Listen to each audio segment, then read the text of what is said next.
Economic current அஃபேர்ஸில் எத்தனாவது booklet இது? 14th booklet. இன்னும் ஒரு 3-4 புக்லெட்டில் எக்கனாமி முடிச்சிருக்கோம். முதல் கேள்வி உங்களுக்கு தான். ஓகே, ஒரு கிளாஸ் ரூமில் ரெகுலேட்டர் முக்கியமா? ஏன் முக்கியம்? இல்லைன்னா ஒரு லிமிட்டே இல்லாமல் இஷ்டத்துக்கு பண்ணுவாங்க. ஓகே, அதே மாதிரி ஒரு எக்கனாமியில் ரெகுலேட்டர் முக்கியமா? உங்களுக்கு தெரிஞ்ச ரெகுலேட்டர்லாம் சொல்லி பார்க்கலாம். ஆர்பிஐ ஒரு ரெகுலேட்டர். எதை ரெகுலேட் பண்ணுது? Money supply. Very good. பேங்க்ஸ்லாம் ரெகுலேட் பண்ணுது. நீங்கள் ரெகுலேட்டர் சொல்லி பார்க்கலாம். என்னங்க பேங்க்ஸ் ரெகுலேட் பண்ணுறது ஆர்பிஐ சொல்லிட்டாங்க. வேறு சொல்லுங்கள். மார்க்கெட் ரெகுலேட் பண்ணுறது செபி. கவர்மெண்ட்டா? செபி. நீங்கள் சொல்லி பார்க்கலாம். பென்ஷன்ஸ் ரெகுலேட் பண்ணுறது யார்? பென்ஷன்ஸை ரெகுலேட் பண்ணணும். முடியுங்க. பேங்க்ஸ்லாம் வேலை பண்ணுறது ரெகுலேட் பண்ணலாம். பென்ஷன்ஸ்லாம் ரெகுலேட் பண்ணணும். அதையும் ரெகுலேட் பண்ணணும். பென்ஷன் மணி வந்து மாதம் வந்துட்டு இருக்குது, சேவ் பண்ணுறாங்க. அந்த மணியை பார்த்து ஒரு ஆள் இருக்கணும். யார் பார்த்துக்கிறாங்க? பிஎஃப்ஆர்டி. இன்சூரன்ஸ் ரெகுலேட்டர் இருக்காங்களா? யார் சொல்லுங்கள்? இவங்க எல்லாருமே யார்? ரெகுலேட்டர்ஸ். ஒவ்வொரு வேலையும் ரெகுலேட் பண்ணுறது ஒரு ஆட்கள். ஓகே, இப்போ பார்க்க போகிறது சூப்பர் ரெகுலேட்டர்ஸ். இவங்க எல்லாரையும் சேர்த்து ரெகுலேட் பண்ணுற ஒரு ஆள். அவங்க தான் யாருன்னா ஃபினான்ஷியல் ஸ்டெபிலிட்டி டெவலப்மெண்ட் கவுன்சில். இன்னைக்கு குறிச்சில் நிறைய ரெகுலேட்டர் இருக்காங்க. இவங்க எல்லா ரெகுலேட்டரையும் ஒன்றாக்கி இவங்களை என்ன பண்ணணும்? ஸ்டேபிளாக பார்த்துக்கிறதுக்கு வேலை. இப்போ நான் சொன்னது எல்லாமே காசு தானே. பேங்க்கு, பென்ஷனு, இன்சூரன்ஸு, மார்க்கெட்டு எல்லாம் காசு. அதனால் ஃபினான்ஷியலை ஸ்டெபிலிட்டியாக வச்சுக்கிறதுக்கு ஒரு சூப்பர் கவுன்சில். அப்போ இந்த சூப்பர் கவுன்சில் யாராக இருப்பா? நீங்கள் சொன்னால் எல்லாருமே இருப்பா. புரிஞ்சுல போட்டுருங்க. இந்த மீட்டிங் டிஸ்கஸ்ட். எந்த மீட்டிங்? இந்த கவுன்சிலோட meeting. Additional measures that will be taken by இதான் தேவை next budget to accelerate the growth while maintaining the national stability. இது முக்கியம் கிடையாது. என்னன்னு சொல்லுங்களேன். இது வந்து ஒரு ரெகுலேட்டர் நார்மலாக இருக்குது, ஒரு ரெகுலேட்டர் ஸ்டாட்யூட்டரி பாடியாக இருக்குது. எதுக்கு பவர் அதிகம்? ஓகே, இது சூப்பர் ரெகுலேட்டர் தானே. ஆனால் என்ன பாடி கிடையாது? ஸ்டாட்யூட்டரி பாடி கிடையாது. அதான் வச்சு ஓகே சூப்பர். ஏன்னா இது ஜஸ்ட்டு இது ஓவராலாக எல்லாரும் பார்த்துக்குது, அவ்வளோதான். அப்போ இதெல்லாம் கிடையாது, ஸ்டாட்யூட்டரி பாடி கிடையாது. ஓகே, அதே மாதிரி இது சூப்பர் ரெகுலேட்டர் சொல்லும்போது ஒரு ஹெட் யாராக இருப்பாங்க? ஒரு எதாவது மினிஸ்டர் இருப்பாங்களா? முக்கிய மினிஸ்டர் இருப்பாங்களா? இப்போ ஃபினான்ஷியல் எந்த மினிஸ்டர் இருக்கலாம்? Finance minister. ஓகே, அதே மாதிரி இது சூப்பர் கவுன்சில் தானே. அப்போ சூப்பர் கவுன்சிலில் ஒரு ஆளுக்கு நிறைய பேர் இருப்பாங்களா? அப்போ எல்லா ரெகுலேட்டர்ஸும் கூப்பிட்டு வரது மாதம் மீட்டிங் நடக்க முடியுமா? முடியாதுல்ல. அப்போ இது ஜென்ரலாக ஒரு பெரிய கவுன்சில், டெய்லியும் பார்த்துக்க மீட்டிங் பண்ணுறாங்க. இன்னொரு கவுன்சில் இருக்குது. ஓகே, அப்போ இந்த சூப்பர் கவுன்சில் ஹெட் தான் யாருன்னா யார்? Finance minister. அதுக்கு ஒரு குட்டி கவுன்சில் ஹெட் யாருன்னா யார் பண்ணலாம்? ஆர்பிஐயோட கவர்னர். இங்கே இதை ஃபஸ்ட்டு பார்த்துட்டு இங்கே பாருங்க. ஃபஸ்ட்டு ஃபினான்ஷியல் ஸ்டெபிலிட்டி டெவலப்மெண்ட் கவுன்சிலா? சேர்பர்சன் ஃபினான்ஸ் மினிஸ்டரா? இல்லை யார் இருப்பாங்களா? எல்லாருமே இருப்பாங்களா? இன்னும் புரியல. இதோட வேலை என்ன? இன்டர் ரெகுலேட்டரி சொல்லலாமா? 4 ரெகுலேட்டர் இருக்காங்க. பேங்கிங், ஐஆர்டிஏ, எல்லாரையும் நான் சொன்ன 4 சொல்லியிருக்கேன். நிறைய பேர் எல்லாரையும் ரெகுலேட் பண்ணுறது. SEBI, IRDA, PFRDA, minister of finance, electronics, corporates, இவங்க எல்லாருமே இருப்பாங்க. மெம்பர்ஸாக இருப்பாங்க. சேர்பர்சன் யார்? ஏன் அவருக்கு சேர்மனாக இருக்காரு? ஏன்னா இது based on financial basement. Aim என்னது? Financial stability. இன்னொன்று வந்து இந்த பாயிண்ட் பார்த்தோம்னா it is not a statutory body. அடுத்த பேர் படிச்சு சொன்னேன்ல, அதுக்கு ஒரு பேர் financial stability development council sub committee. அதே கவுன்சில் தான் சப் கமிட்டி. அடிக்கடி மீட் பண்ணுறது. அது சேர்மன் யார்? RBI governor. அவ்வளோ வேறு எதுவுமே தேவையில்லை. இது என்ன பண்ணுது? மாதம் மீட்டிங் வரும். மாதம் நியூஸ் வந்துட்டே இருக்கும். ஏன்னா டெய்லி வருது இல்லை. நீ பண்ணுறது ஜனவரி 2021, 4 மாதத்துக்கு முன்னாடி sub committee reviewed the major development in the global economy, domestic economy, as well as the financial market that impacts the financial stability. பண்ணி புரிச்சா? இந்த ஒட்டுமொத்த சூப்பர் ரெகுலேட்டர் ஹெல்ப் பண்ணுற சப் கமிட்டி எல்லாத்தோட மெயின் வேலையே காசு ஸ்டெபிலிட்டியாக இருக்கா, இன்ஃப்ளேஷன் ஆகாமல் இருக்கா. எக்ஸாம்பிள் இன்ஃப்ளேஷன் சொல்கிறேன். பண்ணி புரியுதா? ஃபினான்ஷியலாக பண்ணிங்க. காசு சம்மந்தப்பட்டது வெறும் இன்ஃப்ளேஷன் மட்டும் கிடையாது. நேரத்துக்கு மார்க்கெட்டில் ஒரு இன்வெஸ்ட்மெண்ட்டை பொறுத்து இருக்குது, பிஸ்னஸை பொறுத்து இருக்குது. நீங்கள் பேமெண்ட் பண்ணும்போது கரெக்டாக இருக்கான்னு பார்க்குறது எல்லாமே இருக்குல்ல. எல்லாமே ஸ்டெபிளாக இருக்கிற வேலை. அப்போ அதை என்ன பண்ணணும்னா நம்ம ஊர் எக்கனாமியோ வெளிநாட்டு எக்கனாமியோ எப்படி கம்பேர் பண்ணி என்ன பண்ணுறோம்? செக் பண்ணுவோம். ஆனால் எய்ம் என்னவாக இருக்கும்? Financial stability. Financial stability aim ஹெடியாக தான் போட்டிருக்கு. ஃபினான்ஷியல் ஸ்டெபிலிட்டி தான். ஓகே, ஸோ எப்போ நியூஸில் இருந்தாலும் இதான் வரும். இப்போ க்ரோத்தை அதிகமாக்கணும். Plus we have to maintain the financial stability. Okay, இந்த எஃப்எஸ்டிசி எப்போ வந்துச்சு? 2010. ஓகே, ஸ்டாட்யூட்டரி பாடியா? நீங்கள் சொல்லுங்கள் சுஜினிதா. இன்க்ளூஷன் தான் மீனிங் என்ன? எல்லாரையும் வந்து ஒன்று சேர்த்து எல்லாரும் இப்போ எக்ஸாம்பிள் கிளாஸ் ரூமில், நம்ம கிளாஸ் ரூமில் இன்க்ளூஷன் வந்துருச்சுன்னு நான் சொல்கிறேன். என்ன அர்த்தம் அப்படின்னா? அப்படின்னா வந்து அவங்க என்ன சொன்னீங்க? நிறைய மெம்பர் ஜாயின் பண்ணாங்கன்னா இன்க்ளூஷன் கிடையாது. ஓகேவா? அது வந்து ஸ்கேலிங் அதிகமாக இருக்குன்னு சொல்லுவாங்க. நீங்கள் சொல்லுங்கள். எல்லாரும் ஒரு விஷயத்துக்கு ஒன்று போடுறது. எல்லாரும் ஒன்றா சேர்ந்தாலும் இன்க்ளூஷன் கிடையாது. நீங்கள் சொல்லுங்கள். டிஃப்ரெண்ட் ரீசன் வந்து ஒன்றா எல்லாரும் அதுவும் கிடையாது. அதாவது ஒரு கிளாஸில் 50 பேர் இருக்காங்கன்னா என்னோடய கல்வி இருக்குல்ல, நான் தர்ற இன்புட் இருக்குல்ல, அந்த இன்புட் வந்து லாஸ்ட் பெஞ்சுக்கு போனால் அது இன்க்ளூஷனாக இருக்கும். லாஸ்ட் பெஞ்ச் சொல்லலாம், யாருக்கு போய் ரீச் ஆகாதோ அவங்க ரீச் ஆனால் தான் இன்க்ளூஷனாக இருக்கும். புரிச்சுல? அப்போ ஃபினான்ஷியல் இன்க்ளூஷன்னா எல்லாரும் அக்கௌண்ட் ஓப்பன் பண்ணுங்க, அது கிடையாது. எந்த ஊரில் அக்கௌண்ட் ஓப்பன் பண்ண முடியாதோ, முக்கியமாக மார்ஜினலைஸ் செக்ஷன் சொல்லுவாங்க. ஜென்ரலாக ரூரல் வச்சுக்கலாம், வில்லேஜ். அந்த ஊருக்கு காசு போய் சேர்ந்துச்சுன்னா இன்க்ளூஷன் அர்த்தம். காசு இருந்துச்சுன்னா ஃபினான்ஷியல் இன்க்ளூஷன், கல்வி இருந்துச்சுன்னா எஜுகேஷன் ஓகே. அதே மாதிரி காசு தரது என்ன அர்த்தம்? இதை 4 பாயிண்ட் சொல்லி பார்க்கலாம். இப்போ ஒரு ஊரில் போயிட்டு காசு சேரணும்னு சொல்லிட்டேன், எப்படி சேரலாம்? ஏன்னா இப்படிலாம் வகை சேரலாம். பேங்க் அக்கௌண்ட் அவங்க ஓப்பன் பண்ண வைக்கிறது, பேங்க் அக்கௌண்ட் வைக்கிறது வேறு, சப்சிடிஸ் போய் அவங்களுக்கு சப்சிடிஸ் வேறு.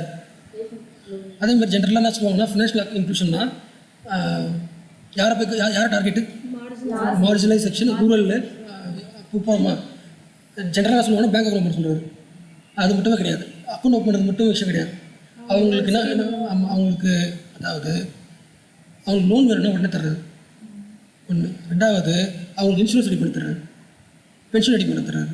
அவங்கள மார்க்கெட்டில் இன்வெஸ்ட் பண்ணுறதுக்கு நம்ம என்ன பண்ணணும்? ரெடி பண்ணணும். மார்க்கெட் என்ன market? Share market.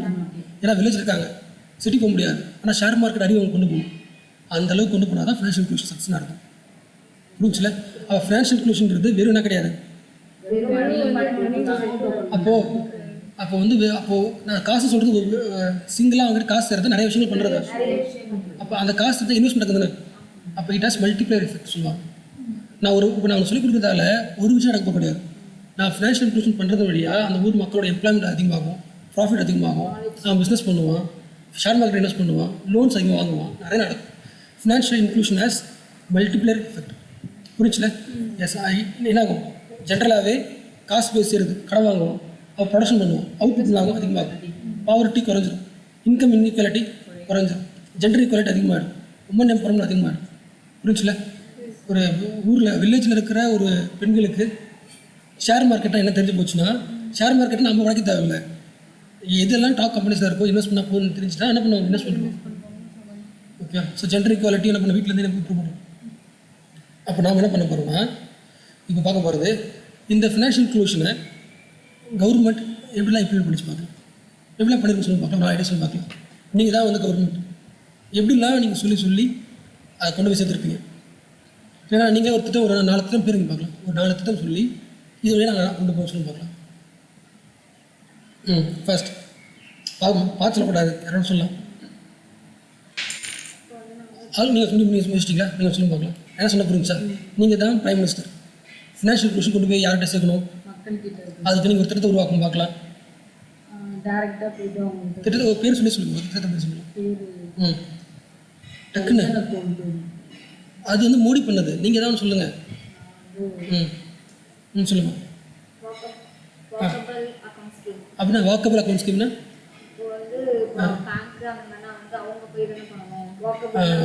Walkable account ஸ்கீம்னா என்ன அர்த்தம்னா, பேங்க் வந்து அதோட வீட்டுக்கே நடந்து வந்துடும்.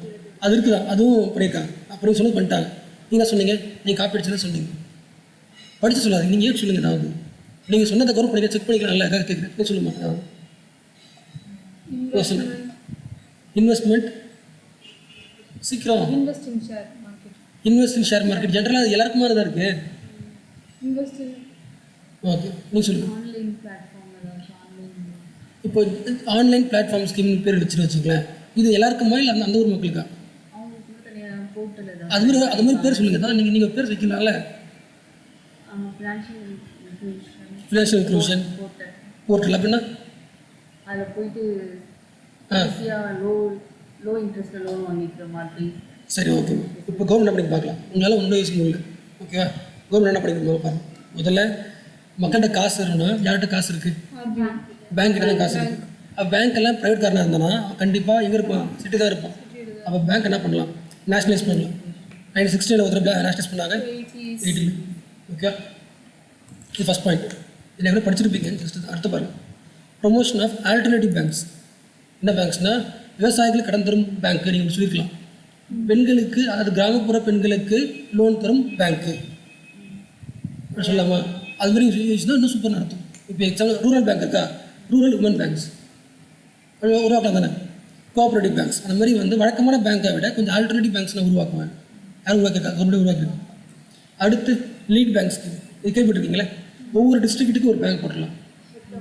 ஒரு எஸ்பியோட வேலை என்னது, ஒரு டிஸ்ட்ரிக்ட் எல்லா ஊருக்குமா? இது விழுப்புரம் டிஸ்ட்ரிக்ட்டுக்கு ஒரு பேங்க். அந்த பேங்க் வந்து விழுப்புரத்தில் இருக்கிற எல்லா கிராமத்துக்கும் கொண்டு வரும். லீடர் அந்த ஊரோட லீடர். எந்த ஒரு லீடர்? அப்போ வந்து கரெக்டாக ஒவ்வொரு இடத்த ஃபோக்கஸ் பண்ணுறாங்க, சில ஃபோக்கஸ் பண்ணுறாங்க, ஒரு இடத்த ஃபோக்கஸ் பண்ணுறாங்க. ஓகே, நீங்கள் சொன்ன ஸ்கீம் அடுத்த ஸ்கீம் பிரதான் மந்திரி ஜன்தன் யோஜனா. முதல்ல காசு வாங்குறதுக்கு அக்கௌண்ட் இருக்கணும், அக்கௌண்ட் ஓப்பன் வச்சுருக்கலாம். ஓகே, ஜென்ரலாக சொல்கிறாங்கன்னா நம்ம பாப்புலேஷன் ஓகே, நம்ம எக்ஸாம்பிளுக்கு 100 கோடி வச்சுக்கலாம். எத்தனை கோடி? இப்போ 100 கோடியில் ஜென்ரலாக பார்த்தீங்கன்னா 40 கோடி மக்களுக்கு பேங்க் அக்கௌண்ட் கிடையாது. எத்தனை பர்சன்ட் அர்த்தம்? 40% பேங்க் அக்கௌண்ட் கிடையாது. எந்த வருஷத்துக்கு முன்னாடி பார்த்தோன்னா 2013-14 பார்த்தீங்கன்னா 40% மக்களுக்கு பேங்க் அக்கௌண்ட் கிடையாது. ஆனால் இந்த ஸ்கீம் வந்ததுக்கப்புறம் 40 கோடிக்கு அக்கௌண்ட் ஓப்பன் பண்ணிட்டாங்க. பிரதான் மந்திரி ஜன்தன் யோஜனா வந்ததுக்கப்புறம் ஒரு 40 கோடி அக்கௌண்ட் தான் இருக்குது, ஓப்பன் ஆயிருக்கு. மக்களை அக்கௌண்ட் ஓப்பன் சொல்லுங்களேன். அக்கௌண்ட் ஓப்பன் சொன்னால் ஓப்பன் பண்ணுவாங்களா? ஏதாவது ஸ்கீம்ஸ் தருமா? பெனிஃபிட் தரணும்ல. ஏதாவது சொல்ல ஓப்பன் சொல்லுங்கள். சொல்லுங்கள். அக்கௌண்ட்டை ஃப்ரீயாக ஓப்பன் பண்ணிக்கலாம். இது ஒன்று. வேறு வச்சிருக்க தேவையில்லை. வேறு நீங்கள் ஆன்சர் எதாவது சொல்கிறீங்களா இல்லை வந்து நீங்களே சொல்கிறீங்களா? அதுதான் முக்கியம். ஓகே, அடுத்து ஈஸி ப்ராசஸ் மூலமா ரொம்ப நிறைய பேருக்கு ப்ராசஸ் நான் சொல்ல பேங்க் அக்கௌண்ட் ஓப்பன் பண்ணிங்கன்னா நான் 1 லட்ச ரூபா தருவேன். இப்படி அதான் சொல்லி ஏதாவது விஷயம் உடனே வந்துடுவாங்க. நீங்கள் சொல்கிறது வந்து எக்ஸாம் படித்த மாதிரி இருக்குல்ல. நான் எக்ஸாம் சொல்கிறேன், அது மாதிரி அட்ராக்டிவ்னு யோசிக்கணும். இப்போ நீங்கள் அக்கௌண்ட் ஓப்பன் வந்தீங்கன்னா என்ன ஆகும்? அக்கௌண்ட் பண்ண ஓப்பன் வந்தீங்கன்னா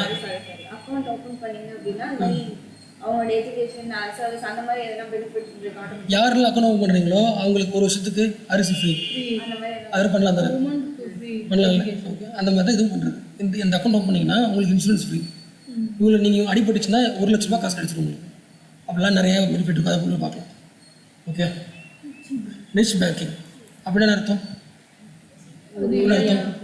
அதாவது டிஃபரன்ஷியல் பேங்கிங்னா ரூரல் பேங்க்லாம் பார்த்தோம்ல. நிச் பேங்கிங்ஸ்னால் சில வேலைகளை பண்ணுற பேங்க். அதாவது பேங்க்கையே பேங்க் நிறைய பிஸ்னஸ் இருக்குமா? பேங்கோட மெயின் வேலை என்ன? ஆனால் ஒரு வேலை மட்டுமா இருக்கும், நிறைய வேலை இருக்குல்ல. அப்போது குட்டி குட்டி பேங்க்ஸ் உருவாக்குறது. இப்போ பேமெண்ட் பேங்க்ஸ் நிறையா உருவாக்குறது, ஸ்மால் ஃபினான்ஷியல் பேங்க்ஸ் நிறையா உருவாக்குறது. குட்டி குட்டி பேங்க்ஸ் அந்த ஒர்க்கை பண்ணுறது என்ன ஆகும்? நிறைய பேங்க்ஸ் வரும் உலகம் முழுக்க, இந்தியா முழுக்க நிறையா வரும். அது ஒன்று. அப்புறம் பிஎஸ்எம், இது தெரியும் தானே, ப்ரையாரிட்டி செக்டர் லெண்டிங். என்ன அர்த்தம்? ஆமாம். என்ன சொல்லலாம், நீ கண்டிப்பாக கடை வாங்க, நான் ஒரு 100 கோடி கடன் தரேன்னா 40 கோடி உங்கள் ஊருக்கு தான் சொல்லலாம் தானே. ஸோ ஆர்பிஐ அவங்க சொல்லுறது எத்தனை பர்சன்டேஜ்? 40% கண்டிப்பாக எல்லா பேங்க்ஸுமே. நீங்கள் லோன் தரதில்ல 40% யாருக்கு தரணும்? பிஎஸ்எல் தரணும். அந்த 40% அக்ரிகல்ச்சர் எவ்வளோ? 18%. ஓகே, இது மட்டும் கிடையாது. அடுத்த என்ன இருக்குது? எல்லா கிராமத்துக்கும் இருக்கிறது என்னது? Post office. Post office use பண்ணி ஒரு ஸ்கீம் ரெடி பண்ணலாம். நீங்கள் வந்து காசு சேவ் பண்ணுங்கள். ஓகே, அடுத்து various insurance pension institutes. Example Bima Yojana, Atal pension Yojana. இதெல்லாம் என்னது? Insurance pensions. எது பென்ஷனு? Atal pension Yojana pension. To provide pension cover to subscribe account தான். யார்கிட்ட பேங்க் அக்கௌண்ட் இருக்குதோ அவங்களுக்கு பென்ஷன் அக்கௌண்ட் உண்டு. நான் அதெல்லாம் படிக்கலாம். ஓகே, புரிஞ்சுல? ஓகே, அது என்ன பண்ண சொன்னேன்னா, இப்போ இந்த ஸ்கீம் வந்து இதுக்கெலாம், அதாவது எப்படி சொல்கிறது, ஃபினான்ஷியல் இன்க்ளூஷனோட எய்ம் உங்களுக்கு தெரிஞ்சு போச்சு. அதில் என்ன பண்ண தெரிஞ்சில்ல, இது மட்டும் உங்களுக்கு பத்தாது. இதெல்லாம் இந்த ஸ்கீமில் பத்தில் இன்னும் இப்படிலாம் கொண்டு வரலாம். நீங்கள் யூஸ் எழுதுற மாதிரி இருக்கணும். புரிஞ்சில்ல? இந்த பாயிண்ட்டை நீங்கள் மறந்துடணும். இது ஆட்டோமேட்டிக்காக வந்துடும். புரிஞ்சில்ல? அப்போ நான் சொல்லும்போது இந்த ஸ்கீம் ஏன் இல்லை நீங்கள் யூஸ் பண்ணணும். அந்த மாதிரி என்ன பண்ணுறோம் மைண்டு யோசிக்கணும். ஓகே, அடுத்து போகலாமா? அடுத்து என்ன பண்ணுறது? பிரதான் மந்திரி ஜன்தன் யோஜனா. இது ஏன் பார்க்குறோம்? ஆமாம், ஃபினான்ஷியல் இன்க்ளூஷன் அதுக்கே பண்ண வேலை இது போட்டுருக்கேன். 2014 வரைக்கும் கம்பேர் பண்ணிங்கன்னா மோர் than 40 house holds in India does not have bank account. என்ன அக்கௌண்ட்? ஓகே, அப்போ அதை சரி பண்ணுறதுக்கு என்ன பண்ணுறாங்க? ஒரு மிஷினை உருவாக்குறாங்க. National mission on financial inclusion. இது மிஷன் மாதிரி பண்ணணும், எல்லாரும் ஓடி பண்ணணும். அதுக்கு பேர் தான் என்னது? PMJDY, Jan Dhan Yojana. Okay, main aim என்னது? காசு சம்மந்தப்பட்ட எல்லா ப்ராடக்ட்ஸு எல்லா சர்வீசஸையும் மக்கள் போய் சேரணும். Ensure the access of financial products and services. அப்புறம் யூஸ் ஆஃப் டெக்னாலஜி, இதெல்லாம் உங்களுக்கு தெரியும், பேசிக்ஸ் தான். ஓகே, என்ன ஸ்கீம் பேர் என்ன? எய்ம் என்ன? ஓகே, அப்போ மெயின்ஸில் வந்து ஃபினான்ஷியல் இன்க்ளூஷன் கேட்டாங்கன்னா இந்த ஸ்கீம் பற்றி கண்டிப்பாக இருக்கணும். ஓகே, இதோட 3 tenets, the basic tenets of scheme. அப்புறம் டெனட்ஸ் அர்த்தம் ஆமாம், எய்ம். பேங்கிங் தி அன்பேங்க், எங்கெல்லாம் பேங்க் இல்லையோ அங்கே பேங்க் உருவாக்கணும். செக்யூரிங் தி அன்செக்யூர்ட், அதோட அர்த்தம் செக்யூர்டாக இருக்கணும், அதாவது அவங்க காசு போடுறாங்க இல்லைன்னு சொல்லிட்டாங்கன்னா. ஃபண்டிங் தி அன்ஃபண்டட், யாருக்கெல்லாம் ஃபண்டு இல்லையே ஃபண்டு தரும். கோஆப்ரேட்டிவ்ஸ் இருக்கா, அவங்களுக்கு ஃபண்டு இருக்காது, ஃபண்டு தரும். இது 3 தான் main aim. Banking the and bank banking first bank account போடணும், செக்யூர்டாக இருக்கணும், ஃபண்டும் தரணும். 3. ஓகே, அது அடுத்து தான் முக்கியமானது. 6 பில்லர்ஸ் ஆஃப் PMJDY. PMJDY சொல்லலாம் national mission on. First point புரியுதா உங்களுக்கு? Banking services in every 5 kilometres. புரிச்சுல?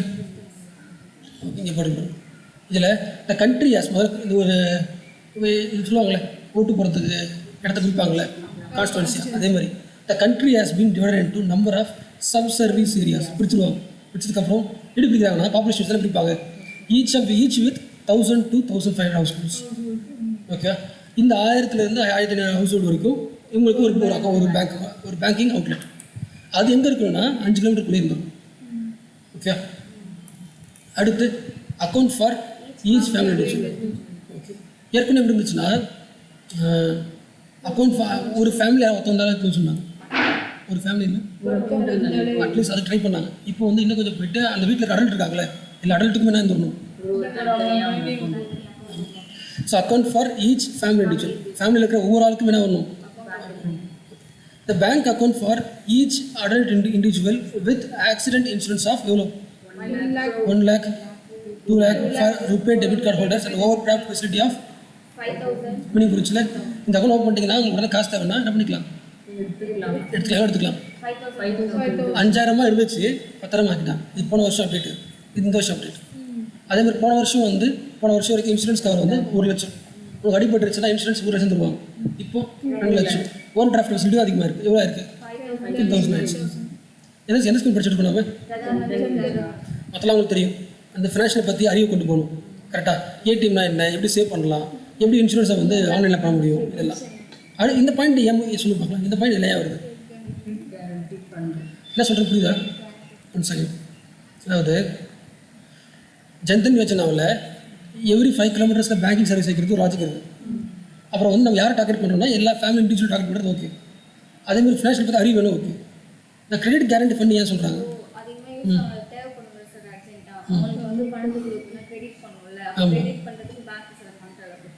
ஓகே, எப்பெல்லாம் கேரண்டி வருதோ பேங்க் கிடையாது அர்த்தம். நல்லா புரிஞ்சுக்கும். கவர்மெண்ட் கேரண்டி பண்ண அர்த்தம் என்ன அர்த்தம்னா, என்ன இப்போ கவர்மெண்ட் என்ன பண்ணியிருக்கு? ஓவர் டிராஃப்ட் அதிகமாக கம்மியாக இருக்கா? அப்போ யாருக்கு கிளாஸ் ஆக வாய்ப்பு இருக்குது? பேங்க்குக்கு, இன்சூரன்ஸ் கம்பெனி கிளாஸ் ஆக வாய்ப்பு இல்லை. நீங்கள் தைரியமாக கொடுங்க, நான் என்ன பண்ணுறேன், ஒரு ஃபண்டு ரெடி பண்ணிடுறேன், கிரெடிட் கேரண்டி ஃபண்டு. அந்த ஃபண்டு என்ன பண்ணணும்னா யாரெல்லாம் தர முடியல கட்ட முடியலையோ அவங்க நான் காசு கொடுத்துட்றேன். நானும் யார்? அப்போ என்ன பண்ணுவாங்க? இன்சூரன்ஸ் கம்பெனிஸும் பேங்கிங்ஸும் கண்டிப்பாக நம்பி என்ன பண்ணுவாங்க? தருவாங்க. அப்போ இது முக்கியம் தானே? இல்லை என்ன பண்ண மாட்டாங்க? தர மாட்டாங்க. ஸோ கிரெடிட் கேரண்டி ஃபண்ட்ஸ்ன்றது to cover the potential defaults in overdraft. Overdraft ஆச்சுன்னா, அங்கே பிரச்சனை ஆச்சுன்னா அதுக்கு நான் காசு தருவேன். அது நான் ஃபண்ட் ரெடி பண்ணிட்டேன். யார் சொல்கிறா? நீ என்ன கேட்டீங்க? ப்ரீமியம். இப்போ இன்சூரன்ஸில் ப்ரீமியம் நடத்தும்னா இப்போ வந்து பல இன்சூரன்ஸில் நடத்தும். செக்யூரிட்டிக்கு இப்போ இன்சூரன்ஸ் கிளாஸில் படிச்சோமா? இப்போ அது இப்போ இன்சூரன்ஸ் நடத்தும். இன்சூரன்ஸ் என்ன சொல்லுங்கள்? இன்சூரன்ஸ்னால் என்னங்க? சேஃப்டி நமக்கு எப்போ அமௌண்ட் ஒரு சேஃப்டிக்கு அமௌண்ட் என்ன சேஃப்டிக்கு? அது ஃபார்மர்ஸ் இருக்காங்க, அக்ரிகல்ச்சர் சம்மந்தம். ஃபார்மர்ஸை விட்டுருங்க. உங்களுக்கு நீங்கள் இன்சூரன்ஸ் பண்ணி எது கொடுங்க? ப்ராப்ளம், ஹெல்த்துக்கு வேறு சொல்லுங்கள் பார்க்கலாம். எஜுகேஷன், வேறு சொல்லுங்கள். ஹவுசிங் வீல் கட்டுறது, வேறு சொல்லுங்கள். இதெல்லாம் பழசுங்க, 50 வருஷம் முன்னாடி வச்சுக்க. புதுசாக வந்து சொல்லுங்கள். பிஸ்னஸ் ஆரம்பிக்கிறதுக்கு எல்லாம் நிறையா இருக்குது. நம்ம செல்ஃபோன் கூட நிறைய இன்சூரன்ஸ் இருக்குது. செல்ஃபோன் கூட இருக்குது இன்சூரன்ஸ் இருக்குது. அப்போ இப்போது இந்த செல்ஃபோனோட வேல்யூ என்ன? 10,000. ஓகே. ஆனால் இதை நீங்கள் இந்த செல்லு வாங்கும்போது இன்சூரன்ஸ் கட்டு இன்சூரன்ஸ்க்கு இது உண்டு, நீங்கள் ஒரு எக்ஸ்ட்ரா ஒரு 1000 ரூபாய் கட்டுன்னு சொல்லுவாங்க. இந்த 1000 ரூபாய் தான் ப்ரீமியம். எவ்வளோ? எக்ஸ்ட்ரா கட்டணும். நீ 1000 ரூபாய் கொடுத்தாலே போதும், இவ்வளோ செலவு எடுத்துருவாங்க, 10,000 ரூபாய் கொடுத்துருவாங்க. வாட் இஸ் ப்ரீமியம் சொல்லுங்க பார்க்கலாம். எக்ஸ்ட்ரா வந்து பே பண்ணணும், அது ஏதாச்சும் ப்ராப்ளம் இருந்தால் நமக்கு. நீங்கள் இன்சூரன்ஸ் அப்ளை பண்ணுறீங்களே, அதுக்கு நீங்கள் காசு கட்டணும் தானே. அப்போல்லாம் லாஸ் தான் உங்களுக்கு, அதான் ப்ரீமியம்னு அர்த்தம். இப்போ ஒரு லேண்ட் இருக்குது, அந்த லேண்டில் நீ விளைச்சல் கட்ட போகிற விளைச்சல், இந்த விளைச்சல் வந்து 50,000. ஓகே, இதில் என்ன பண்ணுன்னா ஒரு 5,000 என்ன பண்ணு நீ ப்ரீமியம் கட்டு. அதை எப்படி கட்டலாம், நீ மாதமாக 5% கட்டலாம். அது உங்கள் விஷயம் கட்டலாம், அது ப்ரீமியம் ரேட்டு. புரிஞ்சா? இப்போ செல்ஃபோனுக்கு வந்து இன்சூரன்ஸ் வந்து கட்டுவீங்களா? இல்லை. அப்புறம் மந்த்லி சொல்கிறீங்க, மந்த்லியும் கட்டலாம், வருஷத்துக்கு ஒரு தடவையும் கட்டலாம், 10 வருஷம் வரை கட்டலாம். அது யாரை பொறுத்து? அந்த ஸ்கீம் பொறுத்து, அந்த ஸ்கீம் பொறுத்து. உனக்கு ப்ரீமியம் புரிஞ்சுல, நான் கட்டுற அமௌண்ட் இவ்வளோ கட்டுறேன். ஓகே, அடுத்து மைக்ரோ இன்சூரன்ஸ் நான் என்ன படிச்சுருக்கோம். நாங்கள் நம்மளோட எய்ம் என்னென்னா ஜன்தன் யோஜனாவோட 6 பிளஸ் பார்த்தோமா. ஃபஸ்ட்டு பேங்கிங்கு, 2வது ஃபேமிலி டார்கெட் முக்கியம், 3வது வந்து அறிவு தரணும், 4வது நான் சலுகை தரத்துக்கெல்லாம் ஒரு ஃபண்ட் ரெடி பண்ணிடுறேன். 5வது முக்கியமான பாயிண்ட், மோஸ்ட் இம்பார்ட்டன்ட் பாயிண்ட் அது. நீங்கள் அக்கௌண்ட் ஓப்பன் பண்ணிங்கன்னா உங்களுக்கு இன்சூரன்ஸே உண்டு, மைக்ரோ இன்சூரன்ஸ் உண்டு. நான் உங்கள் கார்டை கொடுத்துருவேன், அந்த கார்டை யூஸ் பண்ணலாம். நீங்கள் 1 லட்ச ரூபாய் வரைக்கும் இன்சூரன்ஸ் தான் பண்ணலாம். நீங்கள் க்ளைம் பண்ணி யூஸ் பண்ணிக்கலாம். அந்த 1 லட்சம் அதிகமாகிட்டாங்க, ஃபுல்லாகிட்டாங்க, 2 லட்சம் ஆகிட்டாங்க. ஓகே, புரிச்சுல? Accident cover. அடுத்து பென்ஷன் ட்ரான்ஸ்ஃபர் உண்டு, என்ன பண்ணிக்கலாம். பென்ஷன் பேமெண்ட்ஸ் வந்து இதுவழியாக பண்ணிக்கலாம். அண்டர் தி ஸ்வரமன் Yojana scheme for workers in the unorganised sector. நீங்கள் புரிச்சுல? ஜென்ரலாக யாருக்கு மட்டும் தான் பென்ஷன் இருக்கும்? கவர்மெண்ட் ஆஃபீஸில் போட்டு தான் மோஸ்ட்லி இருக்கும். அப்போ அன்ஆர்கனைஸ் செக்டருக்குமே பென்ஷன் நான் ஒரு ரெடி பண்ணி தரேன். நீ வந்துட்டனா என்ன வந்துட்டனா அக்கௌண்ட் ஓப்பன் பண்ணிட்டேனா கண்டிப்பாக பண்ணுறான். ஓகே, அதே மாதிரி பேலன்ஸ் தேவை தானே. ஆமாம், 1000 ரூபாய் சொன்ன வருவாங்களா, அவன் கண்டிப்பாக இந்த அக்கௌண்ட் ஓப்பன் பண்ணிக்கும், பேலன்ஸ் 0 தான். இந்த ஸ்கீம் வந்து எதாவது ஜெயிச்சிருக்கான்னு பார்க்கணும். ஜெயிச்சிருக்கு. மோர் தென் 40 அக்கௌண்ட் எப்படி இருக்குது. அப்போ நியர்லி யூனிவர்சல் பேங்கிங் கவரேஜை அச்சீவ் பண்ணிடுச்சு அர்த்தம். யூனிவர்ஸில் எல்லாருக்கும் முன்னாடி போயிட்டு ஆயிடுச்சு. 2வது எம்பவரிங் தி வீக்கர் செக்ஷன். அப்படின்னு அர்த்தம். இந்த ஸ்கீம் எப்படி எம்பவர் ஆகுது?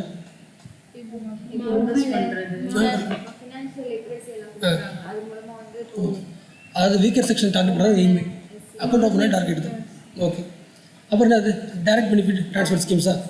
அடுத்து with bank accounts government can also provide access to cheaper credit. International organization have lauded the initiatives as the revolutionary goals. இதெல்லாம் அச்சீவ்மெண்ட்ஸ்.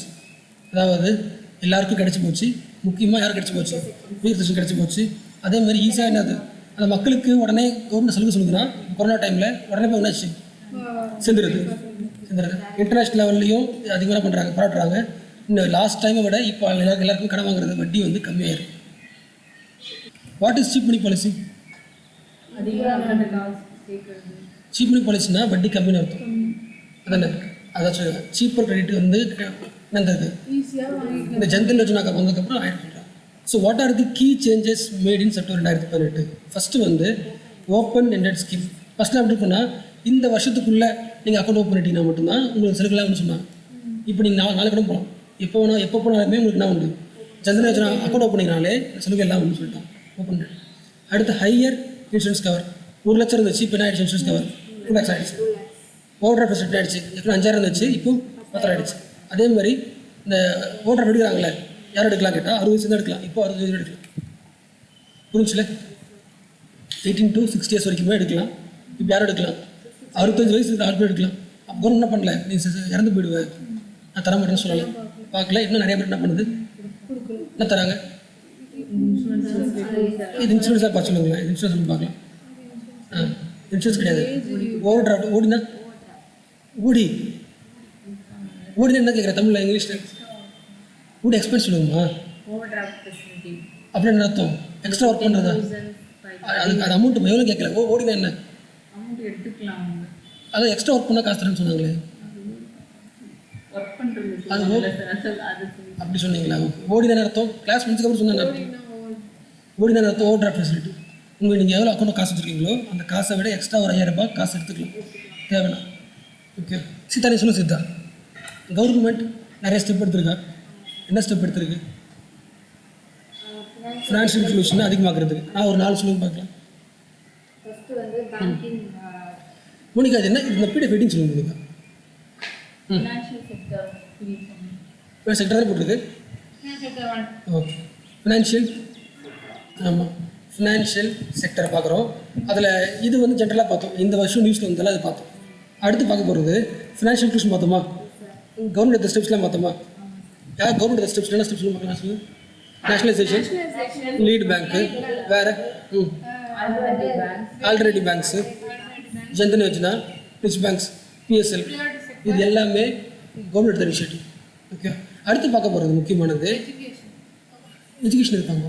எஜுகேஷன் எப்படி இன்க்ளூஷன் அது எப்படி ஃபினான்ஷியல் வரப்போகுது, அது ஹியூமன் டெவலப்மெண்ட் தான் வரும். காசு கொடுப்பாங்க. Very good very good.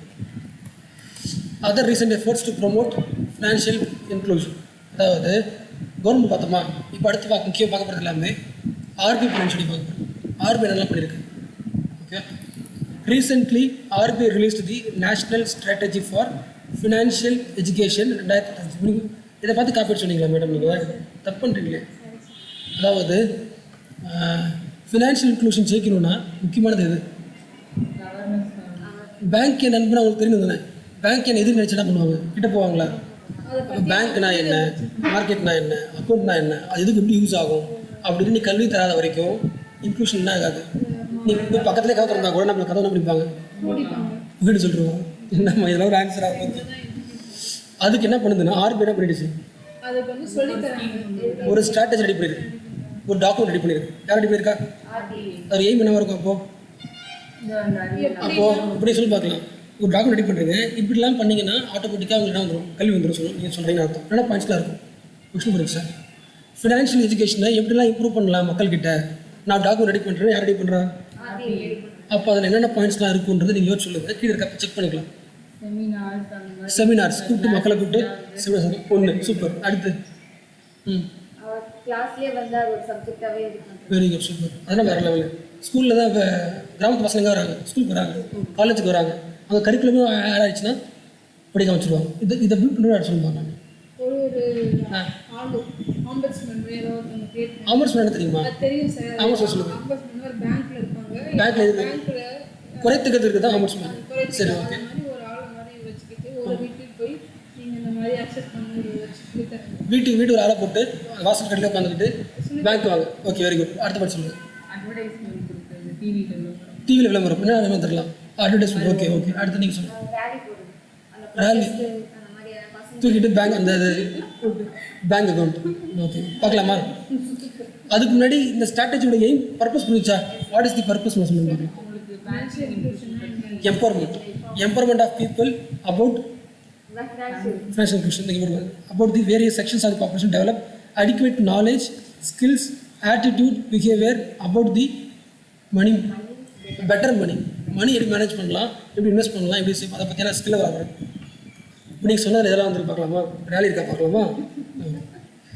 First inculcate education. நீங்கள் சொன்ன first point inculcate financial literary concepts இன் கரிக்குலம் தானே அது?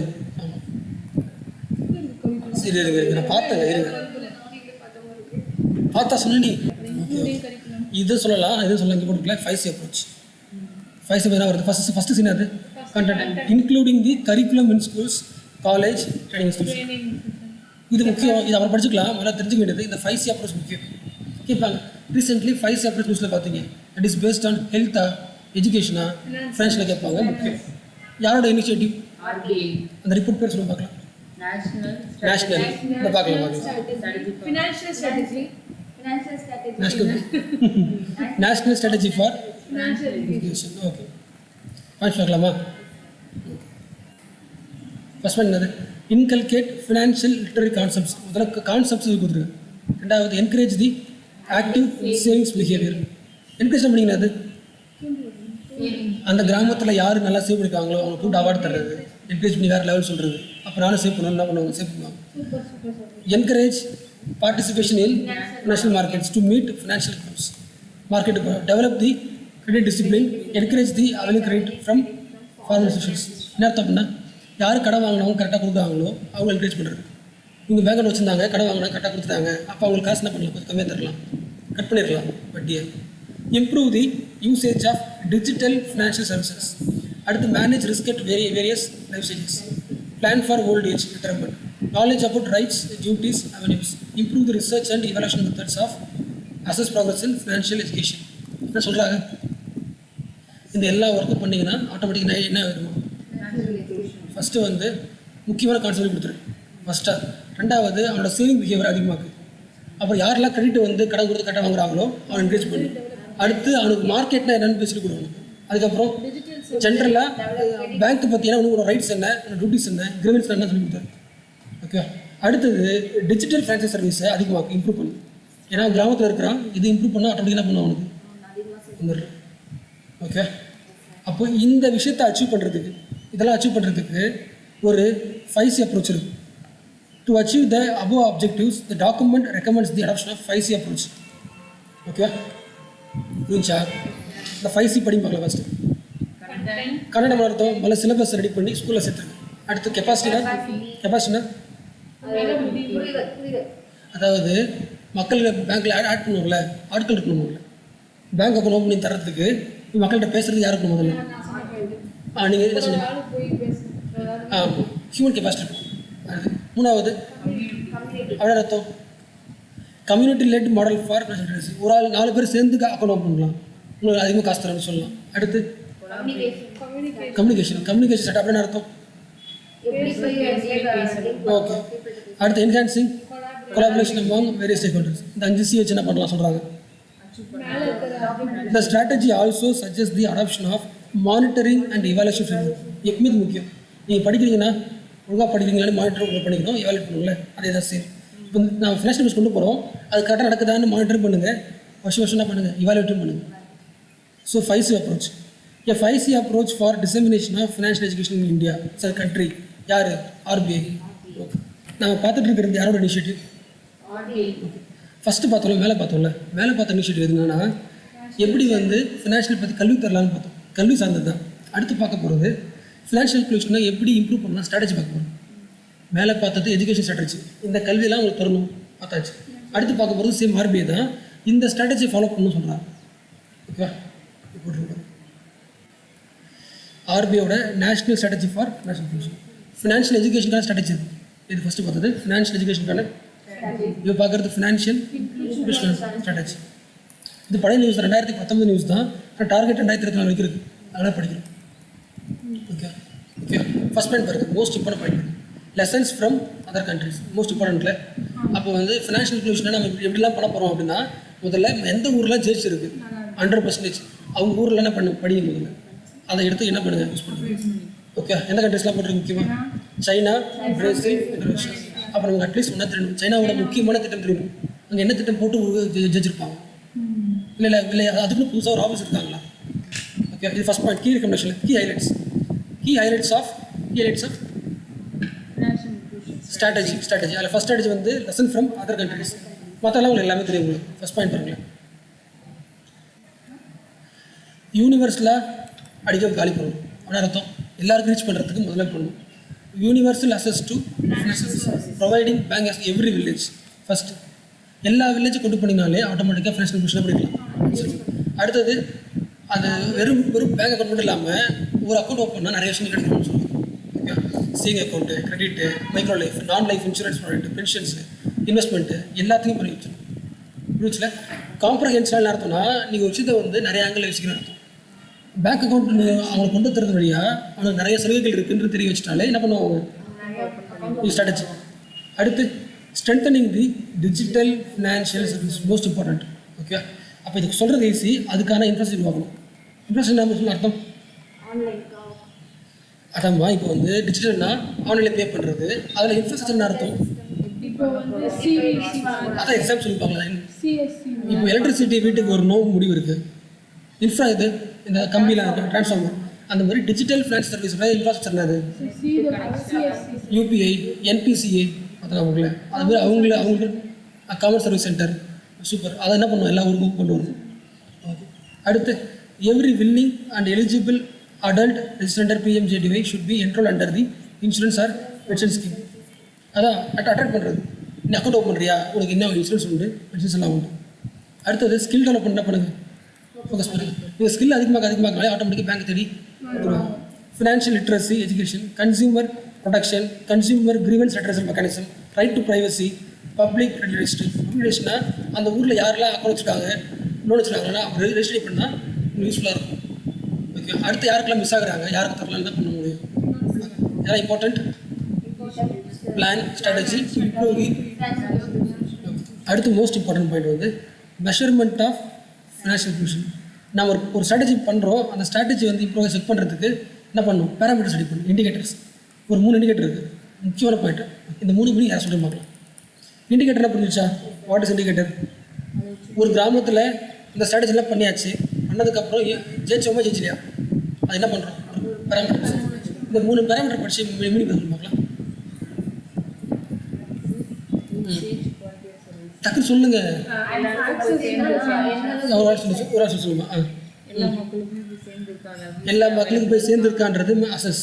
அடுத்து அது யூஸ் பண்ணுறாங்களா, அக்கௌண்ட் ஓப்பன் பண்ணிட்டாங்க, யூஸ் பண்ணாமல் விட்டாங்கன்னா அடுத்து அது கரெக்ட் டைம் போய் உங்களுக்கு குவாலிட்டி கரெக்டாக கிடைக்கும். அது குவாலிட்டி இங்கே போட்டுருக்கு, நீங்கள் சொல்லுங்கள். இதை நீங்கள் பார்த்தீங்கன்னா யூஸ் பண்ணுறது எஃபிஷியன்ஸ் பண்ணுறது மேலே, அதாவது வந்து கிரீவன்ஸ் ஏதாவது இருந்துச்சுன்னா சரி பண்ணுறாங்க. ஓகே, அதாவது நான் யூஸ் பண்ணுறேன், பேங்க் வரேன், அக்கௌண்ட் ஓப்பன் பண்ணுறேன், அக்கௌண்ட் ஓப்பன் பண்ணுறதுக்கு 10 மாதம் ஆகுது, எனக்கு எப்படி இருக்கும்? அப்போ சர்வீஸ் இருக்குது, நான் குவாலிட்டியாக இல்லை. அப்போ வந்து கம்ப்ளைண்ட்ஸை வாங்குறது, அட்ரஸ் பண்ணுறதுலாம் சீக்கிரம் முடிச்சிடும். இது கூட எக்ஸ்ட்ரா நீங்கள் என்ன பண்ணால் சர்வே எடுக்கணும். இந்த பாயிண்ட் எல்லாமே ப்ரிலிம்ஸ் முக்கியம் கிடையாது, படிச்சோட மேலே ஃபுல்லாக ப்ரிலிம்ஸ்க்கு எக்ஸாம் முக்கியம் கிடையாது. ஆனால் மெயின்ஸ்க்கு எல்லாம் வந்துடும். How to improve the financial inclusion அப்படின்னா, ஜன்தன் யோஜனாவில் 40 கோடி பேர் வந்துட்டாங்க, அது வந்து ஒரு எக்ஸாம்பிள். இன்னும் நிறையா வந்து பண்ணலாம், எல்லாம் சொல்லி என்ன பண்ணலாம். நீங்கள் ஸ்ட்ராட்டஜி 6 பேர் கொடுத்துருக்குது. அப்புறம் வந்து highlights points from other countries எல்லாமே எழுதிருக்கு. மெயின்ஸில் முக்கியமான பாயிண்ட் ஃபினான்ஷியல் இன்க்ளூஷன் வார்த்தை இருக்குது, அதனால் அந்த பாயிண்ட் முக்கியம். இது தெரியுதானே, நச்சிகேட் மூர் கமிட்டி ஞாபகம் இருக்கா? எஸ், அதாவது ஃபினான்ஷியல் இன்க்ளூஷனை எப்படி கொண்டு வரலாம் அப்படின்றதுக்கு வந்து கமிட்டி தான் Nachiket Mor committee. Committee on comprehensive அப்படின்னு புரிச்சுல, வாட் இஸ் காம்ப்ரஹென்சிவ்? நிறைய services. Comprehensive financial services for small business and low income house. Small business பீப்புளுக்கும் கம்மி சம்பளம் வாங்குற ஹவுஸ் ஹோல்ட்ஸுக்கும் அவங்கக்கிட்ட எப்படி ஃபினான்ஷியல் இன்க்ளூஷன் கொண்டு போகலாம், அதுக்கு ஒரு கமிட்டி. என்ன கமிட்டி? அதெல்லாம் முடிஞ்சு போச்சு. இதுக்கப்புறம் நீங்கள் உங்களுக்கு எல்லாமே தெரிஞ்சு தான். அதாவது என்னெல்லாம் வந்து இருக்குன்னு பார்க்கலாம். டிஜிட்டல் பேங்கிங், ஓகே, இது மீனிங் புரியுதா? கேஷ் லெஸ்ஸும் ஒன்று தான், லெஸ் கேஷ் ஒன்று தானே. கேஷு லெஸ்ஸு கேஷ் மீனிங் சொல்லுங்க பார்க்கலாம். Sita, what is less cash? கம்மி சம்பளமா? அதாவது உங்கள் கையில் காசு கம்மியாக இருக்கணும், அக்கௌண்ட்டில் அதிகமாக இருக்கணும். ஏன்னா கையில் காசு அதிகமாக இருந்துச்சுன்னா உங்கள் காசு மேனேஜ் பண்ணுறதுக்கு ஒரு ஆள் போடுவேன், பிரிண்ட் பண்ணுறதுக்கு ஒரு ஆள் போடுவேன், ட்ரான்சாக்ஷன் பேஸ் பண்ணுறது ஆள் போடுவேன். எல்லாமே நம்பராக இருந்துச்சுன்னா, அக்கௌண்ட் இருந்துச்சுன்னா, அதாவது ஃபிசிக்கலாக இல்லாமல் ஆன்லைன் இருந்துச்சுன்னா செலவு குறையும். அப்போ கேஷ்லெஸ் எக்கனாமினா நீ எல்லாமே ஆன்லைன் ட்ரான்ஸ்ஃபர் பண்ணுற, அது ஒன்று. அந்த மணி ஃபிசிக்கல் மணி அமௌண்ட்டே குறைச்சிடணும். ஃபிசிக்கல் மணி கையில் இல்லாமல் எல்லாம் என்ன வருது, நம்பராக வச்சுக்கிறது எல்லாமே. ஓகே, இப்போ கேஷ் எக்கனாமியாக இருந்துச்சுன்னா என்ன இருந்துச்சுன்னா, கையில் மக்கள்கிட்ட ஃபுல்லாக காசாக இருந்துச்சுன்னா அது எப்படி இருக்கும், எக்ஸ்பென்சிவாக இருக்கும். அதை அந்த கேஷை உருவாக்குறது எக்ஸ்பென்ஸு, அதை ட்ரான்ஸ்ஃபர் பண்ணுறது எக்ஸ்பென்ஸு. பாயிண்ட் வித புரியலையா? நீ இங்கேருந்து காசை போடணும், காசை போடுறதுக்கு பெட்ரோல் போட்டு போவீங்க, அப்புறம் சென்னை போவீங்க ஒரு கார் வாங்குறதுக்கு, அது காசு எடுத்துகிட்டு என்ன பண்ணுவீங்க, சிக்கிட்டே போவீங்க, எல்லா காசும் வேஸ்ட். ஒரு காசை பாதுகாக்கிறதுக்கு என்ன தேவை, என்ன தேவை உங்களுக்கு, அதுக்கு எக்ஸ்ட்ரா காசு தேவை. Okay, so cash economy is expensive. அதேமாதிரி கையில் காசு இருந்தால் கரப்ஷன் அதிகமாகும். அது டேக்ஸ் என்ன பண்ணுவாங்க, ஏமாற்றுவாங்க. டிஜிட்டலாக இருக்கும்போது மட்டும்தான் ஃபினான்ஷியல் இன்க்ளூஷன் பண்ணலாம், ஈஸியாக கொண்டு போக முடியும். ஓகே, கரப்ஷன் குறைக்க முடியும். ஏன்னா டிஜிட்டல் இருந்துச்சுனாலே நீ எவ்வளோ காசு வச்சுருக்க, அவன் கண்டிப்பாக டேக்ஸ் கட்டு என்ன பண்ண முடியும், ஃபார்முலா ஆக்க முடியும். அதனால் இது முக்கியம், கேஷ்லெஸ் முக்கியம். ஓகே, அப்போ இந்த கேஷ்லெஸ்ஸை மேலே பார்த்தோம்ல, ஃபினான்ஷியல் இன்க்ளூஷனை இந்தியாவுக்கு கொண்டு வந்துச்சு. நேஷ்னலைசேஷன், லீட் பேங்க், ஆல்டர்னேட்டிவ், அந்த மாதிரி கேஷ்லெஸ் எக்கனாமிக்கு இந்தியா என்ன பண்ணியிருக்கு பார்க்கணும். ஓகே, இந்த பாயிண்ட் அட்வான்டேஜ் கொடுக்கல, அட்வான்டேஜ் ஆஃப் டிஜிட்டல் எக்கனாமி. இது கேஷ் எக்கனாமியோட நெகட்டிவ். இந்த நெகட்டிவ் எல்லாமே அட்வான்டேஜாக மாறுது. இதில் டிஜிட்டல் எக்கனாமியில், கேஷ்லெஸ் எக்கனாமியில். So evolution of digital payment. நான் பார்க்க போகிறது பேமெண்ட்டாக டிஜிட்டல் பேமெண்ட்டா? ஆர்டிஜிஎஸ், என்பிசி படிச்சு தெரியும்ல. என்பிசின்றது என்னது? என்பிசி விடுங்க. என்பிசி தான் ஒரு ஆள், அவன் தான் எல்லாம் பண்ணுறான், அவன் தான் எல்லாத்தையும் பண்ணுறான், எல்லா ஆப் எல்லாமே அவன் பண்ணுறான், அவனை விட்டுருங்க. இது ஞாபகம் இருக்கா? ஆர்டிஜிஎஸ், என்இஎஃப்டி ஞாபகம் இருக்கா? என்இஎஃப்டி அர்த்தம் இது வந்து first national electronic fund transfer, இது ரியல் டைம். கரெக்டாக என்இஎஃப்டி தான் அர்த்தம். நான் அக்கௌண்ட்டில் காசு போட போகிறேன், என்இஎஃப்டியில் போட போகிறேன்னா இந்த காசு வந்து போய் சேர்றதுக்கு 40 மினிட்ஸ் ஆகும். என்ன காரணம்? ஆமாம், அது ஃபர்ஸ்ட் ஞாபகம் இருக்குல்ல?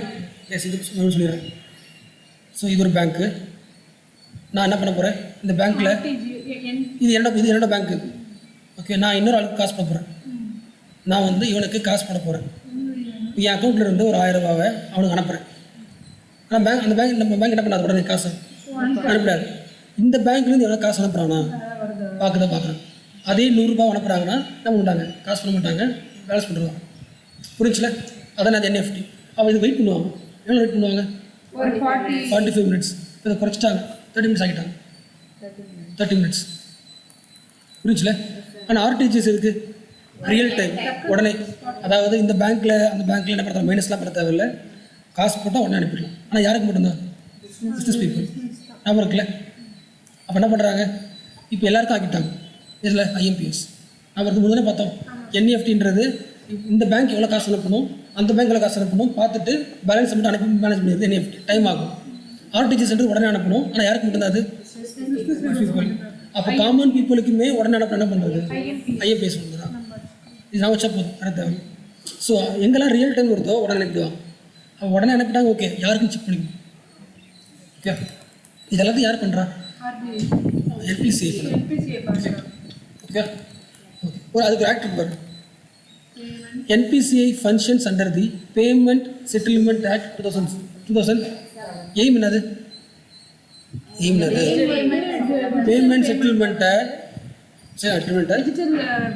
பேமெண்ட்டை எவ்வளோ ஈஸியாக செய்யலாம் சொல்கிறதுக்கான எல்லா இன்ஃப்ரா ஒர்க்கும் அது பண்ணும். ஆப்ஸ் ரெடி பண்ணிடலாம். Okay, it is A NGO, என்ன நாட் ஃபார் ப்ராஃபிட் ஆர்கனைசேஷன். முக்கிய இனிஷியேட்டிவ் ஐஎம்பிஎஸ்லேருந்து யூபிஐலேருந்து ருபேலேருந்து எல்லாத்தையும் உருவாக்குனது யார்? ஸோ இது நமக்கு தெரியும். இதை தவிர்த்து வேறு சொல்லலாம். What are other steps taken by India? First step என்னது? டிமானிட்டைசேஷன். ஆனால் ஃபஸ்ட்டு நான் சொன்னாங்கன்னா டிமானிட்டைசேஷனோட மெயின் எய்ம் என்னன்னா இதுக்கு வந்துச்சு பிளாக் மணி சரி பண்ணுறது. ஆனால் இப்போ சொல்லிட்டாங்கன்னா எல்லா மணியும் அடிச்சு காலி பண்ணியாச்சு, ஆன்லைனுக்கு வந்து யூஸ் ஆகிடுச்சு சொல்லிட்டாங்க. அடுத்து ஜன்தன் யோஜனா சொல்லலாமா? கரெக்டாக, ஆன்லைன் அக்கௌண்ட். அடுத்து டேக்ஸ் இனிஷியேட்டிவ். என்ன அர்த்தம்? முதல்ல நம்ம என்ன படிச்சுட்டு சொல்லுவோம், என்ன படிச்சுட்டு இருக்கோம்? டிஜிட்டல் பேமெண்ட்டை அதிகமாக்கிறதுக்கு கவர்மெண்ட் என்னெல்லாம் பண்ணுச்சு? டிமானிட்டைசேஷன் பண்ணுச்சு. டிமானிட்டைஸ் பண்ண உடனே எல்லா காசு உள்ளே வந்துருச்சு, ஆன்லைனில் அக்கௌண்ட் சேவ் பண்ணுறாங்க. அதே மாதிரி ஜன்தன் யோஜனா அக்கௌண்ட் ஓப்பன் பண்ணுறாங்க. பேங்க் அக்கௌண்ட் ஓப்பன் பண்ணாலே அக்கௌண்ட் காசு நாற்பதுன்னு அர்த்தம். நேற்றை விட இன்றைக்கி அக்கௌண்ட்டுக்கு காசு போதுன்னு அர்த்தம். மூணாவது டேக்ஸ் இனிஷியேட்டிவ். அவரோட அர்த்தம் யாரெல்லாம் வந்து டேக்ஸ் காசு இருக்குல்ல நேராக கட்டாமல் பேமெண்ட் பண்ணுறீங்க, டோட்டலாக எல்லா பேமெண்ட் ஆன்லைன்லேயே பண்ணுறீங்கன்னா டேக்ஸ் என்ன பண்ணி பாதியாக குறைச்சிடும். அதுக்கு ஒரு ஸ்கீம்ஸ் போடுறாங்க. மீனிங் புரியுதா? அதேமாரி டிஜிட்டல் ட்ரான்சாக்ஷனை யாரும் எல்லாம் பண்ணாமல் இருக்கிறது காரணம் என்னன்னா, ட்ரான்சாக்ஷன் நடக்கும்போது ஃபெயில் ஆகிடுச்சுன்னா ப்ராப்ளம் இருக்குல்ல. அப்போ அதை சரி பண்ணுறதுக்கு ஆம்பர்ட்ஸ்மேன் ஒரு ஸ்கீம் போடுறாங்க. அப்புறம் டிஜிட்டல் மிஷின் என்ன அர்த்தம்? டிஜிட்டல் ரிலேட்டட் எல்லா ஒர்க்கையுமே கொண்டு போகிறதுக்கான மிஷின் இருக்குது. அதேமாதிரி various initiative for digital literacy. Meaning புரியுதா? மீனிங் புரியுதான்னு கேட்டேன். என்ன பண்ணி சொல்லு. அப்படின்னா என்ன அர்த்தம்? நம்ம என்ன படிக்க சொல்லுங்கள், என்ன படிச்சுருக்கோம்? டிஜிட்டல் பேமெண்ட் வந்து இம்ப்ரூவ் பண்ணுறது. ஃபஸ்ட்டு படித்தது ஃபினான்ஷியல் இன்க்ளூஷன் மட்டும் பார்த்தோம். இப்போ டிஜிட்டல் ஃபினான்ஷியல் இன்க்ளூஷன் பார்த்துட்டு இருக்கோம். அதுக்கு ஹெல்ப் பண்ணுறது NPCI வருது. கரெக்டாக இப்போ அதுதான் IMPSலேருந்து UPI எல்லாம் ரெடி பண்ணுறேன், ROP எல்லாம் ரெடி பண்ணுறேன். ஓகே, அதை தவிர்த்துட்டு பார்த்தா டிமானிட்டைசேஷன், ஜன்தன் யோஜனா, டேக்ஸில் எஃபர்ட் தர்றது, டிஜிட்டல் மிஷினு, அப்புறம் வேறு என்ன பார்த்தோம்? ஆம்பர்ட்ஸ்மேனு, படிப்பு சொல்லி தர்றது, லிட்ரஸி. மேலே பார்த்தது ஃபினான்ஷியல் இன்க்ளூஷன் லிட்ரஸி, இப்போது டிஜிட்டல் லிட்ரஸி பார்ப்போம். ஓகே, ஃபர்தர் இந்த பாயிண்ட் முக்கியமான point. RBI has also announced that all charges for NEFT RTGS collected from banks will be waived off. புரிஞ்சுல? நீ NEFT வழியாக NEFTன்ற ஒரு சர்வீஸ் தருது. இந்த சர்வீஸை நீங்கள் பயன்படுத்தினா மக்கள்கிட்ட காசு கேட்க மாட்டாங்க கவர்மெண்ட். அது ஃபில் பண்ணிட்டாங்க, கேன்சல் பண்ணிட்டாங்க. அடுத்து no MDR payment charges on payment where RuPay UPI. Meaning புரிச்சா? என்ன அர்த்தம் சொல்லுங்க பார்க்கலாம். எஸ் சொல்லலாம் சொல்லுங்கள். அது MDR என்ன சொல்லுங்கள், அதான் புரியும் சொல்லுங்கள். சரி, ஆன்லைன் பேமெண்ட் வச்சு சொல்லுங்க பார்க்கலாம். இப்போ ஆன்லைன் பே இப்போ வந்து ரூபே UPI எல்லாம் கார்ட்லாம் இருக்குல்ல இருக்குது. இப்போ அது மூலமா வந்து ட்ரான்ஸ்ஃபர் பண்ணும்போது அதுக்கு ஃபைன் போடுறது. சூப்பர். MDRனா நீங்கள் சொல்லுங்கள். மார்க்கெட்டா? Very good. Merchant discount rate சொல்லலாம். அதாவது ஒரு பாக்ஸ் இருக்குல்ல, ஸ்வைப் பண்ணுவோம்ல, அதை ஸ்வைப் பண்ணும்போது நீ அந்த ஒரு பொருள் வாங்குறதுக்கான ஃபீஸும் கட்டுவ, கூட இதை ஸ்வைப் பண்ணுறாங்களே இந்த மிஷினுக்கான காசும் கட்டுவேன். இந்த மிஷின் காசு தேவைன்னு சொல்லிட்டாங்க. எப்படி ஆன்லைன் ட்ரான்ஸ்ஃபர் பண்ணுறதுக்கு அந்த NEFT, RTGS, IMPS எல்லாம் ஃப்ரீயோ, அதே மாதிரி கடைக்காரன் பண்ண தேவையில்ல. நீங்கள் அதை காசு கேட்க தேவையில்லை, மக்கள்கிட்ட ஃபுல்லாக ஃப்ரீ ஆக்குறாங்க. இது பண்ணுறதன் வழியாக இது அதிகமாகும், டிஜிட்டல் அதிகமாகும். அடுத்து டெக்னாலஜிக்கல் வைஸ் இம்ப்ரூவ் பண்ண ட்ரை பண்ணுறாங்க. அதாவது நீங்கள் ஃபோன்ஸ் அதிகமாக எல்லாரும் கைக்கு போச்சுனாலே ஆட்டோமேட்டிக்காக என்ன பண்ணுவாங்க, நெட்டு ஃப்ரீயாக கொடுத்தா ஆட்டோமேட்டிக்காக என்ன பண்ணுவோம், நடந்து போகிற செலவுக்கு இன்டர்நெட் பண்ணால் ஈஸின்னு சொல்லுவோம். புரிச்சுல? அடுத்தது ஃபின்டெக் ரெவல்யூஷன். இப்படி புரிச்சுல? கூகுள் பே, பேடிஎம் இதெல்லாம் பேங்க் கிடையாது. என்ன பண்ணலாம், இது வழியாக காசு எல்லாமே அனுப்பிக்கலாம். இந்த மாதிரி ஃபின்டெக்னா ஃபினான்ஷியல் டெக்னாலஜி ரெவல்யூஷன். இந்த மாதிரி இனிஷியேட்டிவ் பண்ணுறதால ஆட்டோமேட்டிக்காக டிஜிட்டல் பேமெண்ட் இந்தியாவில் இம்ப்ரூவ் ஆகிட்டே இருக்குன்னு சொல்கிறாங்க. அதை தவிர்த்துட்டு NPC உருவாக்கின IMPS, UPI, BHIM, RuPay. Most important by the point. RBI operationalized the round the clock 24/7 availability for NEFT and asked the banks not to levy any charge on NEFT transfer for savings bank account holders. Meaning புரிச்சா? NEFT Sunday நேரத்தில் வராது. ஏன்னா bank பார்க்க check பண்ணும். Bank வந்து யாரெல்லாம் அனுப்பியிருக்காங்க, யாரெல்லாம் அனுப்பல. சரி, இந்த பேங்க் எவ்வளோ காசு வந்துருக்கு, அந்த பேங்க் எவ்வளோ காசு பண்ணணும், கம்பேர் பண்ணி பண்ணோம்ல. அதுக்கு அப்போ வந்து இப்போ ஒர்க் ஆகாது. பேங்க் ஒர்க் ஆனால் மட்டும்தான் ஒர்க் ஆகும். புரிச்சுல? அப்போ என்ன பண்ணுறாங்க, இல்லை அப்படிலாம் கிடையாது, NFT வந்து 24/7 பண்ணலாம், ஒர்க் பண்ண சொல்லிட்டாங்க. புரிச்சுல? இதெல்லாம் கவர்மெண்ட் எடுத்த ஸ்டெப்ஸ் ஃபார் டிஜிட்டல் பேமெண்ட். அடுத்து டிஜிட்டல் பேமெண்ட் இண்டஸ்ட்ரியை இம்ப்ரூவ் பண்ணுறதுக்கு யார் வந்திருக்காங்க? நீலகண்டியா, Nandan நிலக்கேணி, strengthening the digital payment. This panel was created by RBI. ஏன் என்ன இருக்கும், எப்படி இம்ப்ரூவ் பண்ணலான்னு பார்க்குறது. எப்படி சொல்லி பார்க்கலாம் நீங்கள், டிஜிட்டல் பேமெண்ட்னா புரியுது, இண்டஸ்ட்ரினா சொல்லி பார்க்கலாம். வச்சுருக்காங்க அப்படி சொல்லலாம். முக்கியமானது வந்து NPCயை பார்த்தோம்ல. NPCனா அது அவன் தான் உற்பத்தியே பண்ணுறான், அவன் ஒரு இண்டஸ்ட்ரின்னு அர்த்தம். அந்த மாதிரி இண்டஸ்ட்ரி கிடையாது, இந்தியா மட்டும் தான் பண்ணுது. NPCன்றது ஒரு கம்பெனி, நான் ப்ராஃபிட் கம்பெனியா, அந்த மாதிரி நிறைய பேர் போட்டி போகிறது கிடையாது. அப்போ அந்த மாதிரி இண்டஸ்ட்ரி நிறையா வந்துச்சுன்னா நிறைய ஆப் உருவாக்குவாங்க. நிறைய பேர் இப்போ உருவாக்கான கவர்மெண்ட் உருவாக்குச்சு. இப்போ நிறைய ஆப் உருவாக்கினாங்க, நிறைய பேர் உருவாக்கினா போட்டி வந்துடும், இன்னும் சீப்பாகும், நிறைய சூப்பராக பண்ணலாம் சொல்கிறாங்க. அதான் அர்த்தம். ஓகே, என்ன சொல்கிறாங்கன்னா இந்த கமிட்டி சொல்லுது, the committee highlights that digital transactions have increased the 10-fold over last 5 years and sets the target of further 10-fold increase in next 3 years. கடைசி 5 வருஷமா நெட் பேங்கிங் யூஸ் பண்ணுறது 5 மடங்கு 10 மடங்கு அதிகமாக இருக்குது. அடுத்த 3 வருஷம் என்ன பண்ணணும்? ஓகே, நம்ம என்ன பார்த்துட்டு இருக்கோம், டிஜிட்டல் பேமெண்ட் இண்டஸ்ட்ரி அதிகமாக்கிறதுக்கு ஒரு கமிட்டி வந்திருக்கு, அந்த நிலக்கேணி. அந்த கமிட்டி என்ன ரெக்கமெண்டேஷன் கொடுத்துருக்குன்னு பார்க்கலாம். அந்த எல்லா ரெக்கமெண்டேஷன் உங்களுக்கே தெரியும். ஓகேவா? ஃபஸ்ட் பாயிண்ட் பாருங்க, என்ன போட்டிருக்கு. The committee says that the growth will be driven by a shift from high value, low volume, high cost transaction to low value, high volume, low cost transaction. Meaning புரிஞ்சா? Digital payment ஃபியூச்சரில் என்ன ஆக போகுது அப்படின்னு கேட்டால், ஒவ்வொருத்தனும் அந்த காசு ட்ரான்ஸ்ஃபர் பண்ணுறான்ல, ஒரு கூட அனுப்ப மாட்டான். 10 ரூபா, 100 ரூபா, 1000 ரூபா அனுப்புவோம். கம்மி வேல்யூ அனுப்புவோம், ஆனால் நிறைய பேர் அனுப்புவோம். Low high volume and transaction வந்து அந்த கம்மியாக இருக்கும். இதை தெரிஞ்சுட்டா தான் நீங்கள் உருவாக்க போகிற ஆப் பற்றி தெரிஞ்சுக்கணும். புரிஞ்சுல? என்ன சொல்ல போகுதா, இந்தியாவுக்கு எந்த இண்டஸ்ட்ரி தேவை அப்படின்னு கேட்டால், லார்ஜ் அமௌண்ட் அனுப்புற இண்டஸ்ட்ரி தேவை கிடையாது. என்ன இண்டஸ்ட்ரி தேவை? எல்லாம் வேல்யூ தான்மா. ஹை வேல்யூ அமௌண்ட் ட்ரான்ஸ்ஃபர் பண்ணுற மாதிரி ஆப் வேணுமா, லோ வேல்யூ வேணுமா? அது இல்லை சொல்லம்மா, ஃபியூச்சர் தான் வந்து சொல்கிறாங்கம்மா. கமிட்டி என்ன சொல்லுதுன்னா, ஃபியூச்சரில் இந்தியாவில் அதிகமாக வந்து எப்படி அதிகமாக ட்ரான்ஸ்ஃபர் பண்ணுவாங்கன்னா, எல்லாருமே ஆன்லைன் யூஸ் பண்ண போகிறாங்க. ஆனால் யூஸ் பண்ணுற பார்த்தீங்கன்னா லோ வேல்யூ தான் யூஸ் பண்ணுவாங்க. புரிஞ்சுல? எல்லா மக்களும் அதிகமாக தான் யூஸ் பண்ணுவாங்க. அப்போ அதுக்கேற்ற மாதிரி என்ன பண்ணுங்க, நீங்கள் பண்ணுங்க. ஓகே, பட் எப்படி இருந்தாலும் லாங் பீரியடில் கேஷ் ரெக்கவரபிள் கண்டிப்பாக என்ன ஆகிடும், குறைஞ்சிரும். ஓகே, ஸோ இந்த பாயிண்ட் எல்லாமே ரெக்கமெண்டேஷன்ஸ். ஃபஸ்ட் நான் கொடுத்துட்டு பாருங்களேன். The committee has made recommendation to all major regulators, RBI, SEBI, IRD. என்ன சொல்லியிருக்கு, எல்லாருமே என்ன பண்ணுங்க, கேஷ் பேஸ்ட் பேமெண்ட்டை குறைக்க சொல்லுங்கள். நீங்கள் எந்த இடத்துல ரெகுலேட்டர் இருக்கீங்களோ அந்த ஒரு ஏரியா என்ன பண்ணுங்கள், கேஷ் பேஸ்லேருந்து மாற்றிடுங்க. என்ன மாற்றிடுங்க? ஆமாம். அடுத்து முக்கியமானது, இந்த பெரிய இனிஷியேட்டிவை யார் எடுக்கணும்னா கவர்மெண்ட் சொல்லிட்டாங்க. The committee has put onus to government to be at forefront of the transaction taken by systems. Whichல கவர்மெண்ட் முன்னாடி வந்து தன்னோட டிரான்சாக்ஷன் எல்லாத்தையுமே டிஜிட்டலாக மாற்றும் போது தான் எல்லாரும் என்ன பண்ணுவாங்க, சேஃப்டியாக நினைப்பாங்க. அடுத்து டிஜிட்டல் பேமெண்ட்டுக்கு என்னென்னலாம் பேரியர்ஸ் இருக்கோ அதெல்லாம் ரிமூவ் பண்ணுங்க.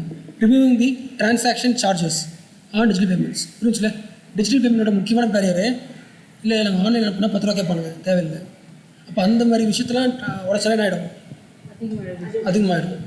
அடுத்து மெர்ச்சன்ட் டிஸ்கவுண்ட் ரேட்டை குறைங்க. எப்படி குறைக்கலாம்? மர்ச்சன்ட் ட்ரேடிங் தானே. இப்போ எக்ஸ்போர்ட் இம்போர்ட் அந்த மாதிரிலாம் பண்ணும்போது இல்லை வெளியே போயிட்டு இருக்கும்போது எம்டிஆர் என்ன சொன்னா உங்களுக்கு சொல்லுங்க பார்க்கலாம். எம்டிஆர் என்ன சொன்னேன்? எம்டிஆர் வந்து ஓகே சார், அது வந்து அந்த ரூபே கார்டு நம்பி வச்சுருக்கீங்களா நீங்கள்? ஸ்வைப் மர்ச்சன்ட் ட்ரேடிங் எம்டிஆர்ன்றது ஸ்வைப் பண்ணுறதுக்கு யூஸ் பண்ணுறது. ஓகே, இது ஏதோ ஒரு கம்பெனி உருவாக்குற ஒரு மிஷின் தானே இது. இந்த மாதிரி இதை விட சீப்பாக உருவாக்குற மிஷின்ஸ்லாம் வந்துச்சுன்னா ரேட் கம்மியாகும் தானே. அப்போ என்ன சொல்கிறாங்கன்னா, எம்டிஆர் மிஷின்ஸ் உருவாக்குறாங்களே அந்த மாதிரி இன்னோவேட்டிவ் மிஷின்ஸ் உருவாக்குற நிறைய கம்பெனிஸை இன்டியூஸ் பண்ணுங்கள். அது வந்துடுச்சுன்னா ஆட்டோமேட்டிக்காக காம்படிஷன் வழியாக எல்லா ரேட்டும் குறைய சொல்கிறாங்க. Please induce the competition in MDR price structure. நிறைய பேர் வந்துட்டாங்கன்னா காம்படிஷன்லாம் பண்ணுவாங்க. நீ 10% சொல்கிறல, நான் 8% சொல்கிறேன். புரிச்சுல என்ன சொல்ல புரிச்சா புரியலையா? இப்போ பேபால் ஒன்று தெரியுமா? பேபால் PAYPAL ஆன்லைனில். அடுத்து வேறு சொல்லி பார்க்கலாம். ரேசர் பேமெண்ட் இருக்குது. ரேசர் பேமெண்ட் வேறு சொல்லி பார்க்கலாம். யூபிஐ சொல்லி நிறைய இருக்குல்ல. நிறைய பேர் இன்ஃப்ரா வரும்போது யார் வந்து டிரான்சாக்ஷன் காஸ்ட் ரொம்ப கம்மியாக இருக்காங்களோ அவங்க தான் போய்டும். அப்போ அந்த மாதிரி காம்படிஷன் சொல்கிறாங்க. மீனிங் புரியுதா? ஆன்லைன் டிரான்சாக்ஷனை அதிகமாக்கிறதுக்கு கண்டிப்பாக என்ன பண்ணணும், நீங்கள் இதெல்லாம் பண்ணணும். என்ன பண்ணணும்? டிஜிட்டல் டிரான்சாக்ஷன் சார்ஜை குறைச்சிருங்க. அதே மாதிரி அந்த ஃபெசிலிட்டி தர ஆட்கள் நிறைய பேர் உருவாக்குங்க. மூணாவது முக்கியமானது கேஒய்சி கேட்காதீங்க. கேஒய்சினா நோ யுவர் கஸ்டம் நார்ம்ஸ். அதாவது நான் ஆன்லைனில் டிரான்சாக்ஷன் பண்ண போகிறேன் நீங்கள் சொன்னாலே நீ அக்கௌண்ட் ஓப்பன் பண்ணுங்க. அக்கௌண்ட் ஓப்பன் பண்ணணும், பேங்க் அக்கௌண்ட் தேவை, பாஸ்புக்கு ஃபோட்டோலாம் தேவையில்லை, அதெல்லாம் கேட்காதீங்கன்னு சொல்கிறாங்க. அதை குறைச்சினாலே என்ன பண்ணுவாங்க எல்லாருமே. நீங்கள் வந்து நெட் பேங்கிங் யூஸ் பண்ணுறதுக்கு உங்கள் டேட்டாஸ்லாம் கொடுத்து அதான் பண்ண முடியும்னா என்ன பண்ணுறாங்க, வர மாட்டாங்க. அப்போ என்ன பண்ண, அட்லீஸ்ட் ஒரு 2000 ரூபாய் வரைக்கும் இல்லை 10,000 வரைக்கும் மாதத்துக்கு இவ்வளோ காசு யூஸ் பண்ணுறவங்களுக்கு என்ன பண்ணுறாங்க, எந்த டீட்டெயில் வாங்கினா அவனே ஓப்பன் பண்ணி யூஸ் பண்ணிக்கலாம் மாதிரி ட்ரை பண்ண சொல்கிறாங்க. புரிஞ்சா? கேவிஸ்லாம் புரிச்சுல. இப்போ நான் என்னோடய வெப்சைட்டுக்கு நீங்கள் பே பண்ணுறீங்களே, அப்போ நான் வாங்கலை, நான் என்ன பண்ணுறேன், ஒரு கம்பெனிக்காரனை உள்ளே ஆட் பண்ணுறேன். எக்ஸாம்பிள் ரேசர் சொல்கிறேன், ரேசர் மூலத்தை அனுப்புகிறேன். அவன் தான் என்ன பண்ணுறான், காசை வாங்கி நான் அனுப்புகிறேன். ஓகேவா? இப்போ நான் என்னோடய வெப்சைட்டில் ஆட் பண்ணுறதுக்கு நான் என்னோடய பேங்க் அக்கௌண்ட்டில் என்ன பண்ணுவேன், நான் தரணும். ஆனால் என்னோடய வெப்சைட்டில் டிரான்சாக்ஷன் மணி இருக்குல்ல மாதம் அது 10,000 ரூபாய் கம்மியாக தான் இருந்துச்சுன்னா என்ன பண்ண தேவையில்லை, எதுவும் தேவையில்லை, யாருக்கும் இமெயில் ஐடி போட்டு என்ன பண்ணுறாங்க போட்டுருவோம். அதான் சொல்கிறாங்க. So easing the KYC cost. Okay, இந்த இமேஜ் புரியுதா? Currency in circulation. ஓகே, அடுத்து currency in circulation to GDP. Okay, இந்த கிராஃப் டீட்டெயில் இருக்குல்ல, இது கீழே தனியாக கொடுத்துருப்பாங்க, அதில் பார்க்கலாம். ஓகே, அடுத்து expand the digital payment infrastructure through the country. Meaning புரிச்சுல. அது மட்டும் பார்த்தாது, ரிஸ்க் மிட்டிகேஷன் பண்ணுறது ஆள் இருக்கணும். ட்ரான்ஸ்ஃபர் பண்ணுறோம், அது ரிஸ்க் பிரச்சனை என்ன பண்ணணும், கம்ப்ளைண்ட் பண்ணுற ரெஜிஸ்டர் பண்ணுறதுக்கு என்ன பண்ணணும். Special data and monitoring mechanism. அது அடுத்து ருபே கார்டு இது வச்சுருப்பாங்களே, அதை யூஸ் பண்ணி என்ன பண்ணலாம், ரெமிட்டன்ஸ்க்கு என்ன பண்ணிக்கலாம், யூஸ் பண்ணிக்கலாம். இதெல்லாமே என்ன, எல்லாமே நான் தான் நிலைக்கேடி சொன்ன ரெக்கமெண்டேஷன்ஸ். அடுத்து பார்க்க போகிறது assessment of the progress of the digitisation from cash to electronic. Report by RBI. முக்கியம், இந்த ரிப்போர்ட் யார் கொடுத்துருக்கா? ஆமாம். த டிஜிட்டல் பேமெண்ட்ஸ் இந்த கண்ட்ரி.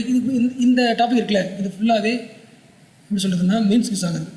அதாவது இன்ட்ரடக்ஷனில், கன்க்ளூஷனில், இல்லை எஸ்ஏல உங்கள் பாயிண்ட் ஜஸ்டிஃபை பண்ணுறதுக்கு எதிர பாயிண்ட்ஸ் எல்லாமே. இப்போ எக்ஸாம்பிள் இருக்கு பாருங்கள். டிஜிட்டல் பேமெண்ட்ஸ் இந்த country has witness the growth of 61%. அதிகமாக சொல்கிறாங்க. The currency in circulation across the country increased at the 10.2 over the past 5 years between 2015. அடுத்து ரிலேட்டட் டு ஜிடிபி. மீனிங் புரியுதா? அதாவது கரண்ட் சர்க்குலேஷன்னா ஆன்லைனில் பண்ணுறோம்ல, ஆன்லைனில் கரண்ட் சர்க்குலேஷன். இப்போ எக்ஸாம்பிள், நான் 10 ரூபா அனுப்புகிறேன், அதே 10 ரூபா நீ அனுப்புகிறேன், 10, 10, 70, நீ 10 ரூபா அனுப்புகிறேன். எவ்வளோ வேல்யூ சர்க்குலேட் ஆகுது ஆன்லைனில், அந்த வேல்யூ என்ன இருக்குன்னா 10% அதிகமாக இருக்கும். அந்த 10% வேல்யூ ஓகேவா, அந்த வேல்யூ ஜிடிபி கம்பேர் பண்ணால் 11% தான் இருக்குது. ஓகே, அடுத்து இந்த டிஜிட்டல் பேமெண்ட் யாரெல்லாம் எனிமேட்ஸ் என்ன பார்த்து தான் ஃபோன் வர இன்டர்நெட் வர பேங்க் அக்கௌண்ட் ஓப்பன் பண்ண Aadhaar card debit card credit card இது எல்லாமே எதை அதிகமாக்குது? டிஜிட்டல் பேமெண்ட்டை அதிகமாக்குது. ஒரு பாயிண்ட் தப்பாக சொல்லிட்டேன், மறுபடியும் சொல்கிறேன். ஓகே, ஃபஸ்ட்டு நான் மறந்துருக்கேன். ஓகே, இந்த டாப்பிக்கில் இந்த டேட்டா தப்பாக சொல்லிட்டேன். டேட்டா என்ன பண்ணுறாங்கன்னா ரெண்டாக பிரிக்கிறாங்க. ஒரு டேட்டா வந்து ஃபிசிக்கலாக யூஸ் பண்ணுறோம்ல கரன்சி, அந்த சர்க்குலேஷன் பற்றி டேட்டா இது. ஓகே, அதை சொல்லிவிட்டு அடுத்து கீழே நம்ம என்ன பண்ணுறோம்னா டிஜிட்டல் பேமெண்ட் இருக்குல்ல அதோட கரன்சி ட்ரெண்டையும் சொல்ல போகிறோம். ஓகே, ஃபஸ்ட்டு பார்த்தது என்னென்னா ஃபஸ்ட்டு மேலே பார்த்து என்னது கரன்சி. ஆமாம், அது என்ன சொல்கிறாங்கன்னா குறைஞ்சி சொல்கிறாங்க. அதாவது 2015-16 ஒரு 12% கரண்ட் சர்க்குலேஷன் இருந்துச்சுன்னா 2018 சர்க்குலேஷன் 11 ஆயிருக்கு, குறைஞ்சுன்னு சொல்கிறாங்க. அப்போ கரன்சி சர்க்குலேஷன் குறைஞ்சிருக்குன்னா எல்லோரும் டிஜிட்டல் கரன்சியை நோக்கி போகிறாங்க, டிஜிட்டலாக யூஸ் பண்ணுறாங்கன்னு தெரிஞ்சுக்கும். அந்த பாயிண்ட் முக்கியம், அதை தப்பாக மாற்றி சொல்லிட்டுறாங்க. புரிஞ்சுல? ஓகே, இந்த பாயிண்ட்டோட இது கீழே போட்டதில் மாற்றியாச்சு. இது ஆனால் இந்த ஃபஸ்ட் பாயிண்ட் இருக்குல்ல, இது டிஜிட்டல் பேமெண்ட், இது வேறு நான் வச்சுக்க என்ன சொல்கிறேன் புரியுதா? ஃபஸ்ட்டு லைன்றது டிஜிட்டல் பேமெண்ட் பற்றி, ஆனால் செகண்ட் இந்த 2 பாயிண்ட் இருக்குல்ல இது வழக்கோட கரன்சி பற்றி. ஓகே, புரிஞ்சா? ஸோ கரன்சி இன் சர்க்குலேஷன் என்ன இருக்குது 10% இருக்குது. ஓகே, ஆனால் டிஜிட்டல் பேமெண்ட் வந்து 60% அதிகமாக இருக்குன்னு அர்த்தம். அப்படி கம்பேர் பண்ணணும். புரிஞ்சா புரியலையா? என்ன புரிஞ்சுது? இப்போ வந்து கரன்சி சர்க்குலேஷன் டிஜிட்டலில் பண்ணுறது 2 பண்ணுறாங்க. ஜென்ரலாக என்ன சொல்கிறாங்கன்னா கரண்ட் சர்க்குலேஷன் எப்படி இருக்குன்னு பார்த்தா 10% அதிகமாக இருக்குது, ஆனால் டிஜிட்டல் பேமெண்ட் பார்த்தா 16% அதிகமாக இருக்குது சொல்லியாச்சு. அடுத்து என்ன பண்ணுறாங்கன்னா ஃபிசிக்கல் கரன்சி சர்க்குலேஷன் ஜிடிபியில் கவர் பண்ணுறாங்க. அந்த வேல்யூ ஜிடிபியில் பார்த்தா எத்தனை பர்சன்ட் இருக்குது? 11.2% இருக்குது. லாஸ்ட் இயர் 12% இருந்துச்சு, இப்போ கம்மியாக இருக்குது. அப்போ ஃபிசிக்கல் கரன்சி குறைஞ்சிட்டு இருக்குது. அப்போ டிஜிட்டல் பேமெண்ட் எவ்வளோ அதிகமாக இருக்குன்றது அடுத்த பார்க்க போகிறோம். அது ஃபேக்ட் தான். இப்போ the value of digital payment to GDP increased from 660% சொல்கிறாங்க. இவ்வளோ புரிஞ்சு வச்சுல 100% கிடையாது, 660% என்ன அர்த்தம் புரியுதா? அதாவது நம்மளோட எக்கனாமியோட வேல்யூ இருக்குல்ல அதை விட அதிகமாக என்ன இருக்குது ட்ரான்ஸ்ஃபர் சொல்கிறாங்க. எப்படின்னா நான் ஒரு 100 அனுப்புகிறேன், அது 100 பண்ணி வேறு அனுப்புகிறேன், 100 அனுப்புகிறேன், விளையாட்டு மாறிட்டேன்னு சொல்கிறேன், கை மாறிட்டே சொல்கிறான். வழக்கமாக கையில் இருக்கிற காசு கையில் இருக்கிற காசு 100 பேருக்கு மாறதை விட ஆன்லைனில் நீ காசு அனுப்புனா அந்த காசு நிறைய பேருக்கு என்ன ஆகுது வேல்யூ மாறிக்கிட்டேன்னு சொல்கிறாங்க. எத்தனை பர்சன்ட் அதிகமாக சொல்கிறாங்க? 660% அதிகமாக சொல்கிறாங்க. புரிஞ்சுல? ₹1 எத்தனை தடவை மாறி இருக்குது? இங்கே ஒரு வேல்யூ ₹1 தான், ஆனால் எத்தனை பேருக்கு யூஸாக இருக்குது? இங்கே ₹1 வரும் பார்க்கும்போது வேல்யூ அதிகமாக இருக்குது. ஆட் பண்ணால் ஜிடிபியோட அதிகமாக இருக்குது. ஆனால் ஃபிசிக்கல் கரன்சி எத்தனை பர்சன்டேஜ்? 11%. 12% இருந்துச்சு, 11%. ஓகே, நீங்கள் படிக்கலாம். The value of digital payment to GDP increased from 660% to 82%, thus making a shift to digital payments in India is clearly perceptible. Okay? India is among the few countries like Argentina, Brazil, China, South Korea, Turkey, UK, where high value of digital payments as percentage of GDP. புரிச்சுல? சில கண்ட்ரியில் India டாப்பில் இருக்குது. இப்போ இருக்கு 2015 660, 68, 70 அதிகமாகிட்டு தான் போய்ட்டு. புரிச்சுல? அப்போ இதுக்கப்புறம் நாம் வந்து யாராவது ஸ்கூல் கட்டுறாங்கன்னா கண்டிப்பாக ஆன்லைன் ஃபீஸ் தான் கட்ட சொல்லுவாங்க. ஏன்னா அதுதான் அதிகமாகிட்டே இருக்கும். இப்போ நம்ம ஆன்லைன் நோக்கி கண்டிப்பாக போய் தான் ஆகுன்றதுக்கான எக்ஸாம். எல்லாருமே டிஜிட்டல் பேமெண்ட் வழியாக பண்ணுறதால கண்டிப்பாக டிஜிட்டல் பண்ணுவோம். Cash is king but digital is divine சொல்கிறாங்க. மீனிங் புரியுதுல? ராஜா கேஷ் இருக்கிற ராஜா தான், ஆனால் டிவைன் எது? டிஜிட்டல் தான் கடவுள். அடுத்து இன்ஸ்டிடியூஷன்ஸ், ஸ்கீம்ஸ், டெக்னாலஜி. என்ன பண்ணோம்? நம்ம டிஜிட்டல் பேமெண்ட்டை இம்ப்ரூவ் பண்ணுறதுக்கு என்னென்ன ஐடியாஸ் பார்த்தோம். அதுக்கு ஒரு கமிட்டி வந்துச்சு. கமிட்டி பேர் என்ன? அதுக்கப்புறம் எஜுகேட் மோர் வந்துச்சு. எஜுகேட் மோர் அவங்க வந்து நேஷனல் நியூஸ் வந்துச்சு. அடுத்து பார்த்தது என்னென்னா கம்பேர் பண்ணோம். கரன்சி சர்க்குலேஷன் எப்படி நம்ம ஊரில் எப்படி இருக்குது, டிஜிட்டல் எப்படி பார்த்தாச்சு. அடுத்து பார்க்க போகிறது ரீசெண்டாக நியூஸில் வந்து ஸ்கீம்ஸ் பார்க்கணும். இப்போ வந்து இது RBI has announced the operationalization of Payment Infrastructure Development Fund. Okay, என்ன அர்த்தம்? நான் மேலே பார்த்தோம்ல எல்லா கம்பெனி தான் சொல்லிச்சு பேமெண்ட் பண்ணுறதுக்கு இன்ஃப்ரா முக்கியம் சொல்லிச்சுல்ல. அந்த இன்ஃப்ரா நிறைய பேர் இல்லை, யார் பார்த்தாலும் என்பிசி தான் இருக்குது. அப்போ என்பிசி விட்டு தேவையில்லை. இப்போ என்ன பண்ண யாரும் வரலான்னு சொல்லிட்டு ஸ்கீம் போட்டாங்க. ரெக்கமெண்டேஷனாக இருந்த ஸ்ட்ராட்டஜியாக இருந்த எல்லாமே ஆகிடுச்சு. இப்போ இம்ப்ரூவ் பண்ணுறாங்க. அந்த இன்வெஸ்ட்மெண்ட் தான் payment infrastructure development fund. Okay, so heading என்னது? Payment infrastructure development fund. இதே ஃபண்டுக்கு ஃபஸ்ட்டு இருந்த பேர் வந்து இந்த அக்செப்டன்ஸ் டெவலப்மெண்ட் ஃபண்ட். அந்த பேரை மட்டும் மாற்றிருக்காங்க. எய்ம் என்னது? It is aimed at subsidising the cost of banks incurred while deploying the card payment infrastructure in the country. யாரெல்லாம் வந்து ஆன்லைன் பேமெண்ட் கார்ட் பேமெண்ட் உருவாக்குறாங்களோ அவங்களுக்கு சப்சிடியில் அவங்க தரது தான் இது எய்ம். அது சப்சிடி தரது காசு ஃபண்ட் வேணும்ல, அதுக்கான ஃபண்டு தான் பேமெண்ட் இன்ஃப்ராஸ்ட்ரக்சர் டெவலப்மெண்ட் ஃபண்ட். அதுக்கு முன்னாடி இந்த பேர் இப்படி வரும். It is intended to subsidize the deployment of payment acceptance infrastructure, POS, QR codes, etc. with special focus on north east states. India north east ஸ்டேட்ஸில் இருக்கிற ஏதாவது பேங்க்கோ அங்கே ஏதாவது நீங்கள் ஒர்க் பண்ணுறீங்கன்னா, இது எதுக்கு ஆன்லைன் பேங்க் ஒர்க் பண்ணுறீங்கன்னா அதுக்கு என்ன பண்ணுவாங்க, இந்த ஃபண்ட்லேருந்து காசு வந்து சப்சிடியாக தருவாங்க. Okay, the target is to manage 500 crore fund at all time. எப்பயுமே அந்த ஃபண்டில் 500 கோடி இருக்கும். இந்த விஷயத்துக்கு காசு எடுத்து கொடுத்துருப்பாங்க. ஸோ அதுக்கு என்ன பண்ணுறாங்க, இந்த ஃபண்ட் முக்கியம். அதுக்கு ஒரு அட்வைசரி கவுன்சில் போடுறாங்க. அந்த கவுன்சில் சேர்மன் யாருன்னா ஆர்பிஐ டெபுட்டி கவர்னர் பிபி வேணும். ஓகே, அடுத்து இங்கே வருவோம். இப்போ டார்கெட் அடுத்த 3 வருஷத்தில் RBI wants to deploy 30 lakh touch points, 10 lakh physical POS machines, 20 lakh digital acceptance points. குறிச்சில் பெட்ரோல் பேங்க் மாதிரி எல்லா இத்தனை விஷயங்கள்லாம் பண்ணுவோம். சென்டர் சொல்லுவாங்க, கார்டு பேமெண்ட், கார்டு ஸ்வைப் பண்ணுறதுக்கு, ஏடிஎம் சொல்லுவாங்கள்ல, எல்லாத்துக்குமே. Okay, yes. அடுத்து பார்க்க போகிறது இதெல்லாம் படிச்சு தான் NPCI. So it is an umbrella organisation. ஏன் அம்ப்ரெல்லா சொல்கிறாங்க, இது ஒரு வேலை பண்ண நிறைய ஆப் உருவாக்குது, எல்லா ஆப்பையும் மேனேஜ் பண்ணுறது வந்தோம். அதே மாதிரி நம்ம பண்ணி அன்றைக்கி கிளாஸில் பார்த்தோம் ஞாபகம் இருக்குல்ல. It is an initiative of RBI plus கூட யார் இருப்பாங்க, ஐபிஐ இருப்பாங்க. ஐபிஐ அர்த்தம் எல்லா பேங்க்கோட ஆட்களும் சேர்ந்து உருவாக்குறது. புரிஞ்சா புரியலையா? Yes, it is an initiative of RBI plus Indian bank association under the provisions of the payment settlement system. Okay, அடுத்து இட் இஸ் நாட் ஃபார் ப்ராஃபிட்டா, ஒரு company under the provisions of the company cycle இருக்கா? Okay, இந்த point most important. This NPCI organisation is owned by consortium of major banks. சொன்னோம்ல, அந்த Indian bank association சொன்னோம்ல, இந்த எல்லா முக்கியமான பேங்க்ஸும் காசு போட்டு தான் இதை உருவாக்குனாங்க. ப்ரமோட் பண்ணுறது RBI. Okay, the 10 core promoter of this bank வந்து SBI, PNB, கனரா பேங்க்ஸ், எல்லா பேங்க்ஸும். ஓகே, 2016 படி the share holding was broad base to 56 banks. இந்த பேங்க்ஸ் தான் ஒன்றா இருக்கே தவிர ஆர்பிஐ ப்ரமோட் தான் பண்ணுச்சு, இனிஷியேட் பண்ணுச்சு, அவ்வளோதான். எய்ம் என்ன Monica? The aim of NPCI is to create the infrastructure of large dimension and operate in high volumes, resulting in payment services. Meaning புரியுதா? பெரிய அளவில் காசு ட்ரான்ஸ்ஃபர் பண்ணுறதுக்கான எல்லா இன்ஃப்ராவையும் உருவாக்கணும். அவங்க உருவாக்கினது தான் ருபே, UPI, IMPS. IMPS நான் இருக்கல, IMPS அர்த்தம் ஆமாம், காமன் பீப்புளுமே இன்ஸ்டா உடனே என்ன பண்ணலாம், உடனே. ஓகே, நேஷ்னல் ஃபினான்ஷியல் ஸ்விட்ச்சு, Bharat bill payment, RuPay credit card, national common mobility card, NETC, national electronic toll collection, அப்புறம் இன்னொன்று இருக்குல்ல, போகும்போது காரில் வச்சுருப்பாங்க, ஃபாஸ்ட் ட்ராக், எல்லாத்தையும் உருவாக்குனது யார்? NPCI தான். இப்போ நம்ம தெரிஞ்சுக்க நியூஸில் இது வந்துச்சு, இது முக்கியம். பாய் சாட்போர்ட், PI இது எல்லாம் கிடையாது. ஓகே, எதுக்காக இருக்கும் அது? நம்ம வெப்சைட்டுக்குள்ளே போனீங்கன்னா ஒரு சாட் பாக்ஸ் ஓப்பன் ஆகுதுல்ல, ஹாய் ஐம் தேர்னு இருக்குல்ல, அதே மாதிரி NPCI வெப்சைட்டுக்கு போனீங்கன்னா இந்த சாட் பாக்ஸ் இருக்கும். இந்த சாட் பாக்ஸில் மெசேஜ் பண்ணிங்கன்னா எல்லா இன்ஃபர்மேஷன் இருக்கும். அதாவது உனக்கு என்ன அந்த எந்த ஆப் பற்றி என்ன சர்வீஸ் தெரியணுமோ நீங்கள் சர்ச் பண்ணால் போதும், என்ன பண்ணுவோம், மெசேஜ் பண்ணுவோம். புரிஞ்சுல? இந்த AI பேஸ்டு சாட் பாட் சொல்லுவாங்க, will create awareness around the product like FASTag, RuPay. எனக்கு யூபிஐ என்னன்னு தெரியல. எனக்கு யூபிஐனா எனக்கு எக்ஸ்பிரஷன் தெரியுது, ஆனால் என்னென்னு தெரியல எனக்கு. வாட் இஸ் யூபிஐன்னு கொஸ்டின் கேட்டால் என்ன பண்ணுறோம், AI. Okay, so it helps users to disseminating the accurate information for all products. இங்கிலீஷில் இருக்குது, ஹிந்தியில் இருக்குது. வாய்ஸ் சொல்கிறாங்க, டெக்ஸ்டில் இருந்து வாய்ஸ். ஓகே, யார் உருவாக்குனது? முக்கியம், லாஸ்ட் பண்ணி ஹூ டஸ் டெவலப்? NPCI தான் எல்லாமே ஓனர்.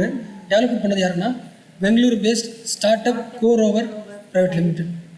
ஓகே, அதெல்லாம் நீங்கள் படித்தது தான், ஈஸி, நீங்களே படிச்சிடலாம். ஃபஸ்ட்டில் அது IMPS 2010 எய்ம்னாது ரியல் டைம் ஃபண்ட் ட்ரான்ஸ்ஃபர் 24/7 என்ன பண்ணலாம். ஆமாம், IMPSோட NEFT டிஃப்ரெண்ட் தானே. NEFT வந்து டைம் ஆகும், 40 minutes ஆகும், 10 நிமிஷம் குறைச்சிட்டாங்க. ஆனால் IMPS என்ன பண்ணலாம், உடனே பண்ண முடியும். ஆனால் இப்போ NEFT என்ன ஆகிட்டாங்க, 20 ஆகிட்டாங்க. புரிஞ்சா? So what is the difference between IMPS and NEFT முக்கியம். ஃபஸ்ட் நம்ம பார்த்தோம்ல, RTGSலையும் NEFTலையும் என்ன கிடையாது, அதை யூஸ் பண்ணிங்கன்னா நீங்கள் எக்ஸ்ட்ரா காசு தர தேவையில்லை, ட்ரான்சாக்ஷன் காஸ்ட்டு கிடையாது. ஆனால் IMPS வந்து சார்ஜபிள், நான் இன்ஸ்டண்ட்டாக போகுது, அது ஃபாஸ்ட்டாக போயிடும். ஒன்று. ரெண்டாவது, IMPSல ட்ரான்சாக்ஷன் லிமிட் இருக்குது, 2 லட்சம் தான் லிமிட் இருக்குது. ஆனால் NEFTல அப்படி அப்பர் லிமிட் கிடையாது, இவ்வளோ இருக்கணும் கண்டிப்பாக கிடையாது, அப்பர் லிமிட் கிடையாது. அதே மாதிரி IMPS ட்ரான்ஸ்ஃபர் பண்ணுறதுக்கு ஒரு 7 டிஜிட் மொபைல் மணி ஐடென்டிஃபை யூஸ் பண்ணி என்ன பண்ணிக்கலாம். இது ஈஸின்னு அர்த்தம். உன்னோட மொபைலில் ஒரு நம்பர் இருக்கும், அது எத்தனை டிஜிட் இருக்கும்? மொபைல் மணி ஐடென்டிஃபை. அதை யூஸ் பண்ணி என்ன ட்ரான்ஸ்ஃபர் பண்ணிக்கலாம். ஆனால் ஐஎம்பிஎஸ்க்கு உன்னோட அக்கௌண்ட் நம்பரு ஐஎஃப்எஸ்சி கோடில் தேவை, முக்கியமானது. ஓகே, நான் சொல்லுங்கள். எதில் லிமிட் இருக்குது? ஐஎம்பிஎஸ்சில். IMPS has transaction limit. என்எஃப்டியில் லிமிட் கிடையாது. எது சார்ஜபிள்? அதே மாதிரி ஐஎம்பிஎஸ் ட்ரான்ஸ்ஃபர் பண்ணுறது ஈஸியாக பண்ணிடலாம், 7 டிஜிட்டில் பண்ணிடலாம். ஓகேவா? ஆனால் என்இஎஃப்டிக்கு என்ன தேவை? Have to use the account number. அதுக்கான லாஜிக் தானே. ஆனால் என்இஎஃப்டி எப்படி பண்ணணும்னா, ஒரு பேங்க் இன்னொரு பேங்க் அனுப்புறதுக்கான கம்பேர் பண்ணி அனுப்பணும். அப்போ பேங்க் கூட தேவை நம்பர், வெறும் ஃபோன் நம்பர் பத்தாது. புதுசாக புரியல. ஏன்னா என்இஎஃப்டின்றது எப்படி மேட்ச் பண்ணுறது, டிஃப்ரென்ஸ் பண்ணி மேட்ச் பண்ணுறது. அப்போ அது கண்டிப்பாக தேவை. எனக்கு அக்கௌண்ட் நம்பர் தேவை, ஐஎஃப்எஸ்சி தேவை. ஏன்னா நீ எந்த ஐஎஃப்எஸ்சி, எந்த பிரான்ச்சு, அவன் எந்த பிரான்ச் எல்லாத்தையும் பார்த்து போகணும். இப்போ Chennai branch same banks, SBI branch தான், எஸ்பிஐ தான். Chennai branch Villupuram branch, IFSC கொடுத்தாங்க. இங்கேருந்து காசு வந்துச்சா, வரல, அப்போ அனுப்பிடலாம். புரிஞ்சா? எதுக்கு தேவை? என்எஃப்டிக்கு தேவை. ஓகே மோனிகா, நீங்கள் சொல்லுங்கள் மோனிகா. யூபிஐ ஏன் முக்கியம் மோனிகா? யூனிஃபைட் பேமெண்ட் இன்டர்ஃபேஸ் ஏன் முக்கியம்? இதில் வந்து என்ன பொருட்கள் யாருக்குன்னா, அதாவது இப்போ ஐஎம்பிஎஸ் இருக்குல்ல, ஐஎம்பிஎஸ் இருந்துச்சுன்னா என்ன விஷயம்னா, ஒரு மணியை ஃபாஸ்ட் அனுப்பிடலாம். ஆனால் யாருக்கு அனுப்பணும்? இந்த பேங்க்லேருந்து இன்னொரு பேங்க். அப்போ இந்த பேங்க் கனெக்ட் பண்ணுறதுக்கு ஒரு ஆள் தேவை, அவன் தான் யூபிஐ. ஓகேவா? அதாவது நான் யூபிஐ யூஸ் பண்ணுறேன் அப்படின்னா எல்லா பேங்க்கும் கனெக்ட் பண்ணிட்டுன்னு அர்த்தம். யூனிஃபைடுன்னு அர்த்தம். யூனிஃபைடு பேமெண்ட் இன்டர்ஃபேஸ் அர்த்தம். எங்கே வேணாம், புரிச்சுல? எல்லா பேங்க்கையும் கனெக்ட் பண்ணுறதுக்கு ஒரு ஆள் வந்தாச்சு, அது யூபிஐ. கனெக்ட் பண்ணியாச்சா? இப்போ நான் காசு அனுப்ப போகிறேன், அனுப்புறது நான் யூஸ் பண்ணுறேன், ஐஎம்பி யூஸ் பண்ண போகிறேன், ஃபாஸ்ட் அனுப்பிடுவேன். புரிச்சுல? எல்லா பேங்க் கனெக்ட் பண்ணுறதுக்கு ஒரு ஆள் தேவை, அது யூபிஐ. கனெக்ட் பண்ணுறதுக்கு ஒரு அது வந்துருச்சு. நீ காசு அனுப்புறது என்இஎஃப்டி அனுப்பலாம், ஐஎம்எஸ் அனுப்பலாம், ஆர்டிசி அனுப்பலாம். வே ஆஃப் ட்ரான்சாக்ஷன் வேறு, கனெக்டிங் தேவை. புரிச்சுல? நீ போட்டு போகிறேன், சொல்லுமா? ஃபஸ்ட் லைன் படிக்க. UPI is the real-time payment system that allows money transfer between any two bank accounts by using the mobile device. இது முக்கியமான வார்த்தை, mobile டிவைஸில். It was developed by NPC, controlled by RBI and IBM. Okay.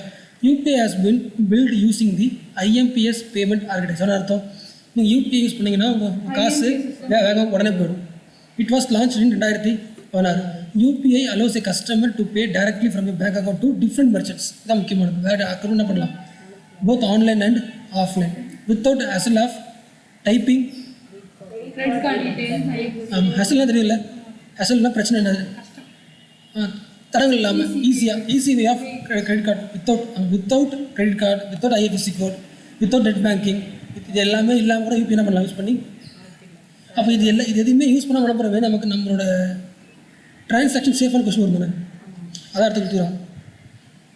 IFSC கூட use பண்ணல, credit card use பண்ணல, அப்புறம் சேஃபானு கேட்டால் இல்லை safe தான். 2 ஸ்டெப் அத்தன்டிகேஷன் இருக்குன்னு சொல்கிறாங்க.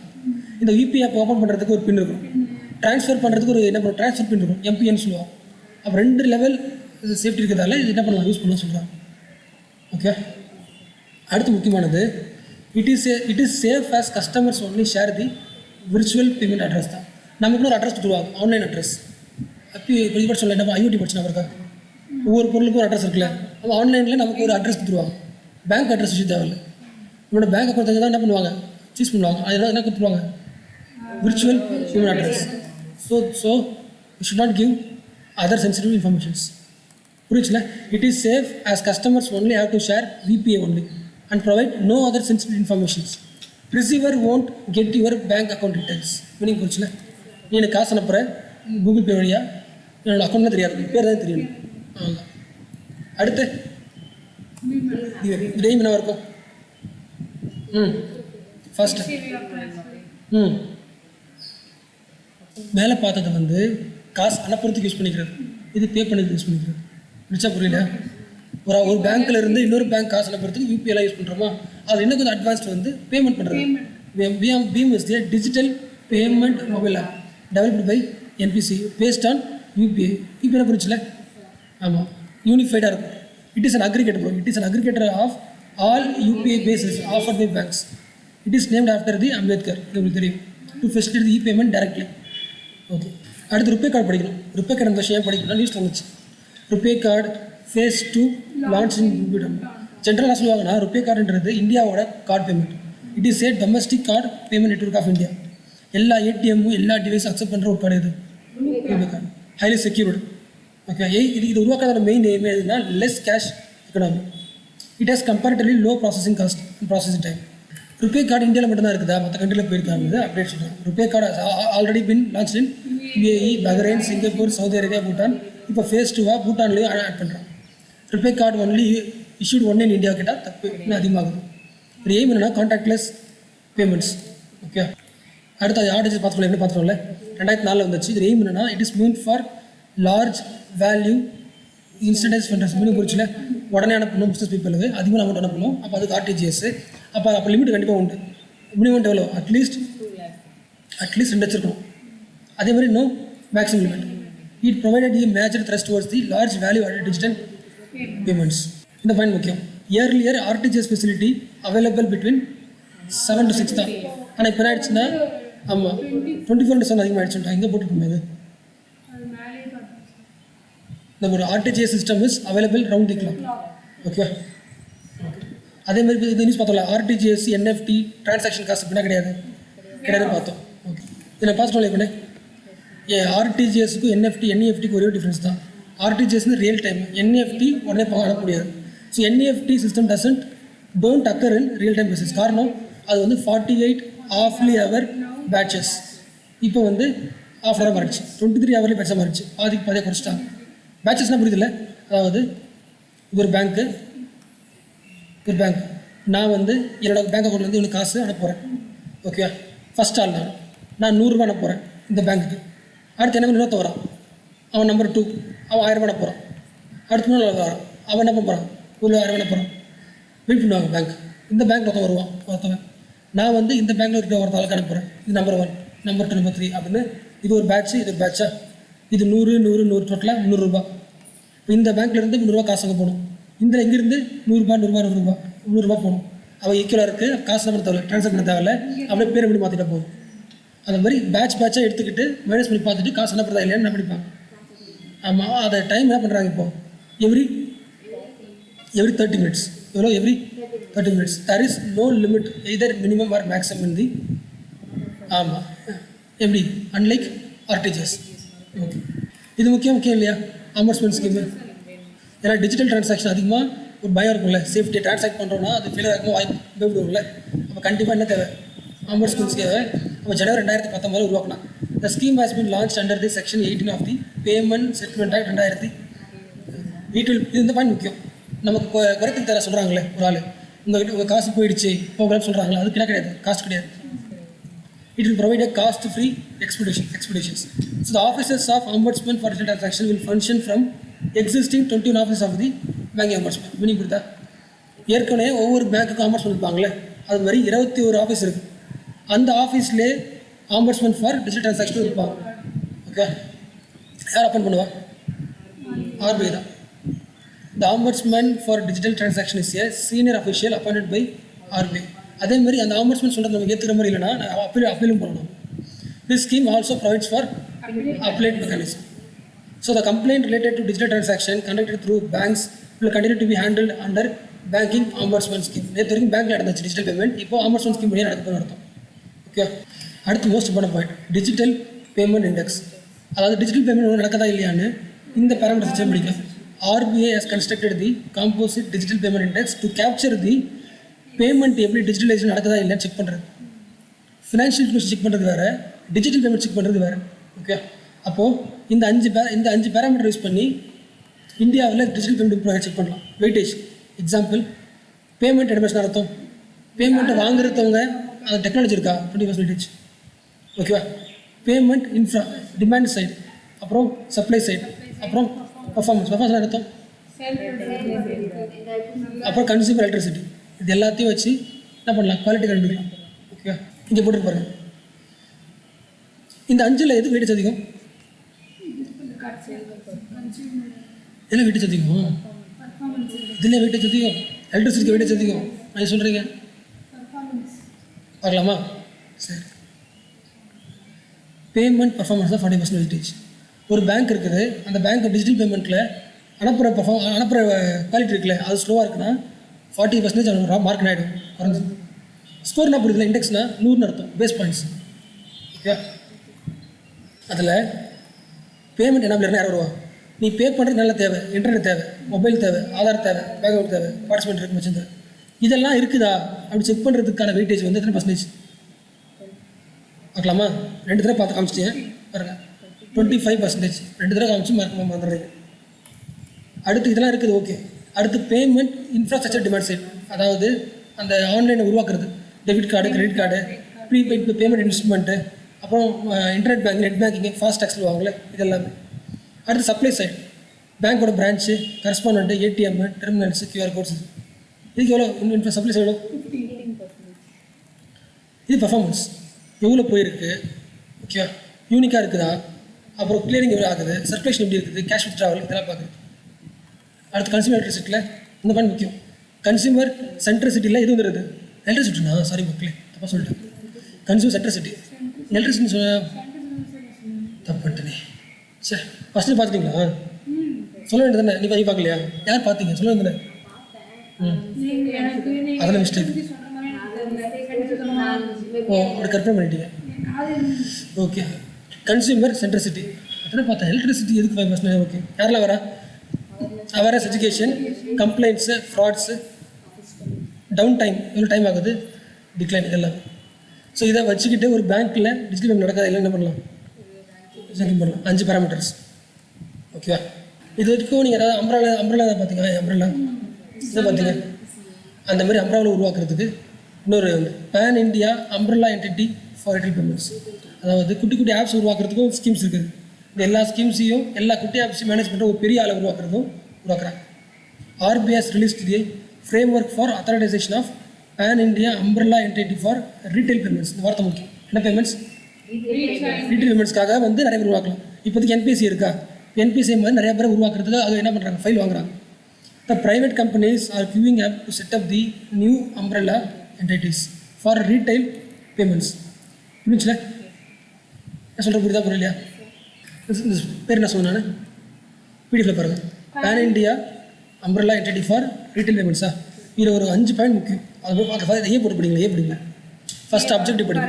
What is the objective to set up a pan India umbrella ஆக்டிவிட்டியா? ஒன்று, திஸ் என்டிட்டி எல்லாம் ரெஜிஸ்டர் இருக்கும். இல் பி கம்பெனி ஆக்ட் டைப் பண்ணுங்களா? அடுத்து authorisation under the payment settlement system. கம்பெனியாக ரெஜிஸ்டர் ஆகுது, அது அத்தரைஸ் பண்ணுறது யாருன்னா பேமெண்ட் செட்டில் அனலைஸ் பண்ணுறது. சி பாருங்க, சீரை போட்டுருக்கு. எலிஜிபிள் ப்ரொமோட்டர் ஷேர் ஹோல்டிங், யாரெல்லாம் வந்து eligible? All promoters groups of entity shall be owned and control by citizens. The share holding pattern should be diversified. Okay, அடுத்து இன்கேஸ் ஆஃப் ஃபாரின் இன்வெஸ்ட்மெண்ட்டாக இருந்துச்சுன்னா, எஃப்டி எஃப்ஐஆர் இருந்துச்சுன்னா ஃபெமா ரெகுலேஷன் யூஸ் பண்ணி பண்ணிக்கலாம்.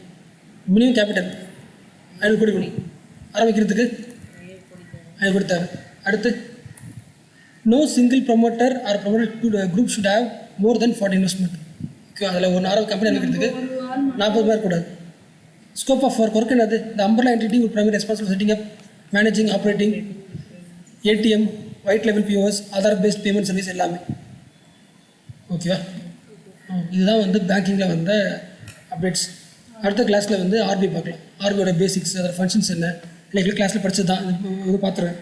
அதாவது RBI கிளாஸில் பார்த்தா இருக்கா, எந்த ஆக்டில் வந்தது, எப்போ நேஷனலைஸ் பண்ணப்பட்டது, எத்தனை கவர்னர்ஸ் இருக்காங்க, அப்புறம் ஆர்பிஐயோட புரியல, ஆர்பிஐயோட எந்த ஆக்டில் வந்தது, ப்ரைவேட்டாக இருந்துச்சு, நேஷனலைஸ் பண்ணாங்க, எத்தனை டேரக்டர்ஸு, ஆர்பிஐயோட ஃபங்க்ஷன் வந்து மானிட்டரி ஃபங்க்ஷன்ஸ் இருக்குது. மானிட்டரி ஃபங்க்ஷன்ஸில் கரன்சி இஷ்யூ பண்ணுறது, அப்புறம் பேங்கர்ஸ் பேங்காக இருக்கும், கவர்மெண்டோட பேங்காக இருக்கும், அப்புறம் மணி கிரெடிட் சப்ளை பண்ணும், குவான்டிடேட்டிவ் குவாலிட்டிலாம் பார்த்தோன்னா இருக்கா, bank rate, open bank operation, CRR எல்லாம் இருக்குல்ல. இதில் எக்ஸ்ட்ரா படிக்க வேண்டியது. இப்போ பேங்க் ரேட் எவ்வளோ நான் அப்பயே சர்ச் பண்ணி மேலே படித்தாச்சு, அப்டேட் பண்ணியாச்சு, இருந்தாலும் மேலே படிக்கணும். ஓகே, பேங்க் ரேட்னா என்ன, ஓஎம்ஓ, சிஆர்ஆர் இதெல்லாம் இருக்குல்ல, எஸ்எல்ஆர், எம்எஸ்எஃப் எல்லாமே இதுதான். புரிஞ்சா?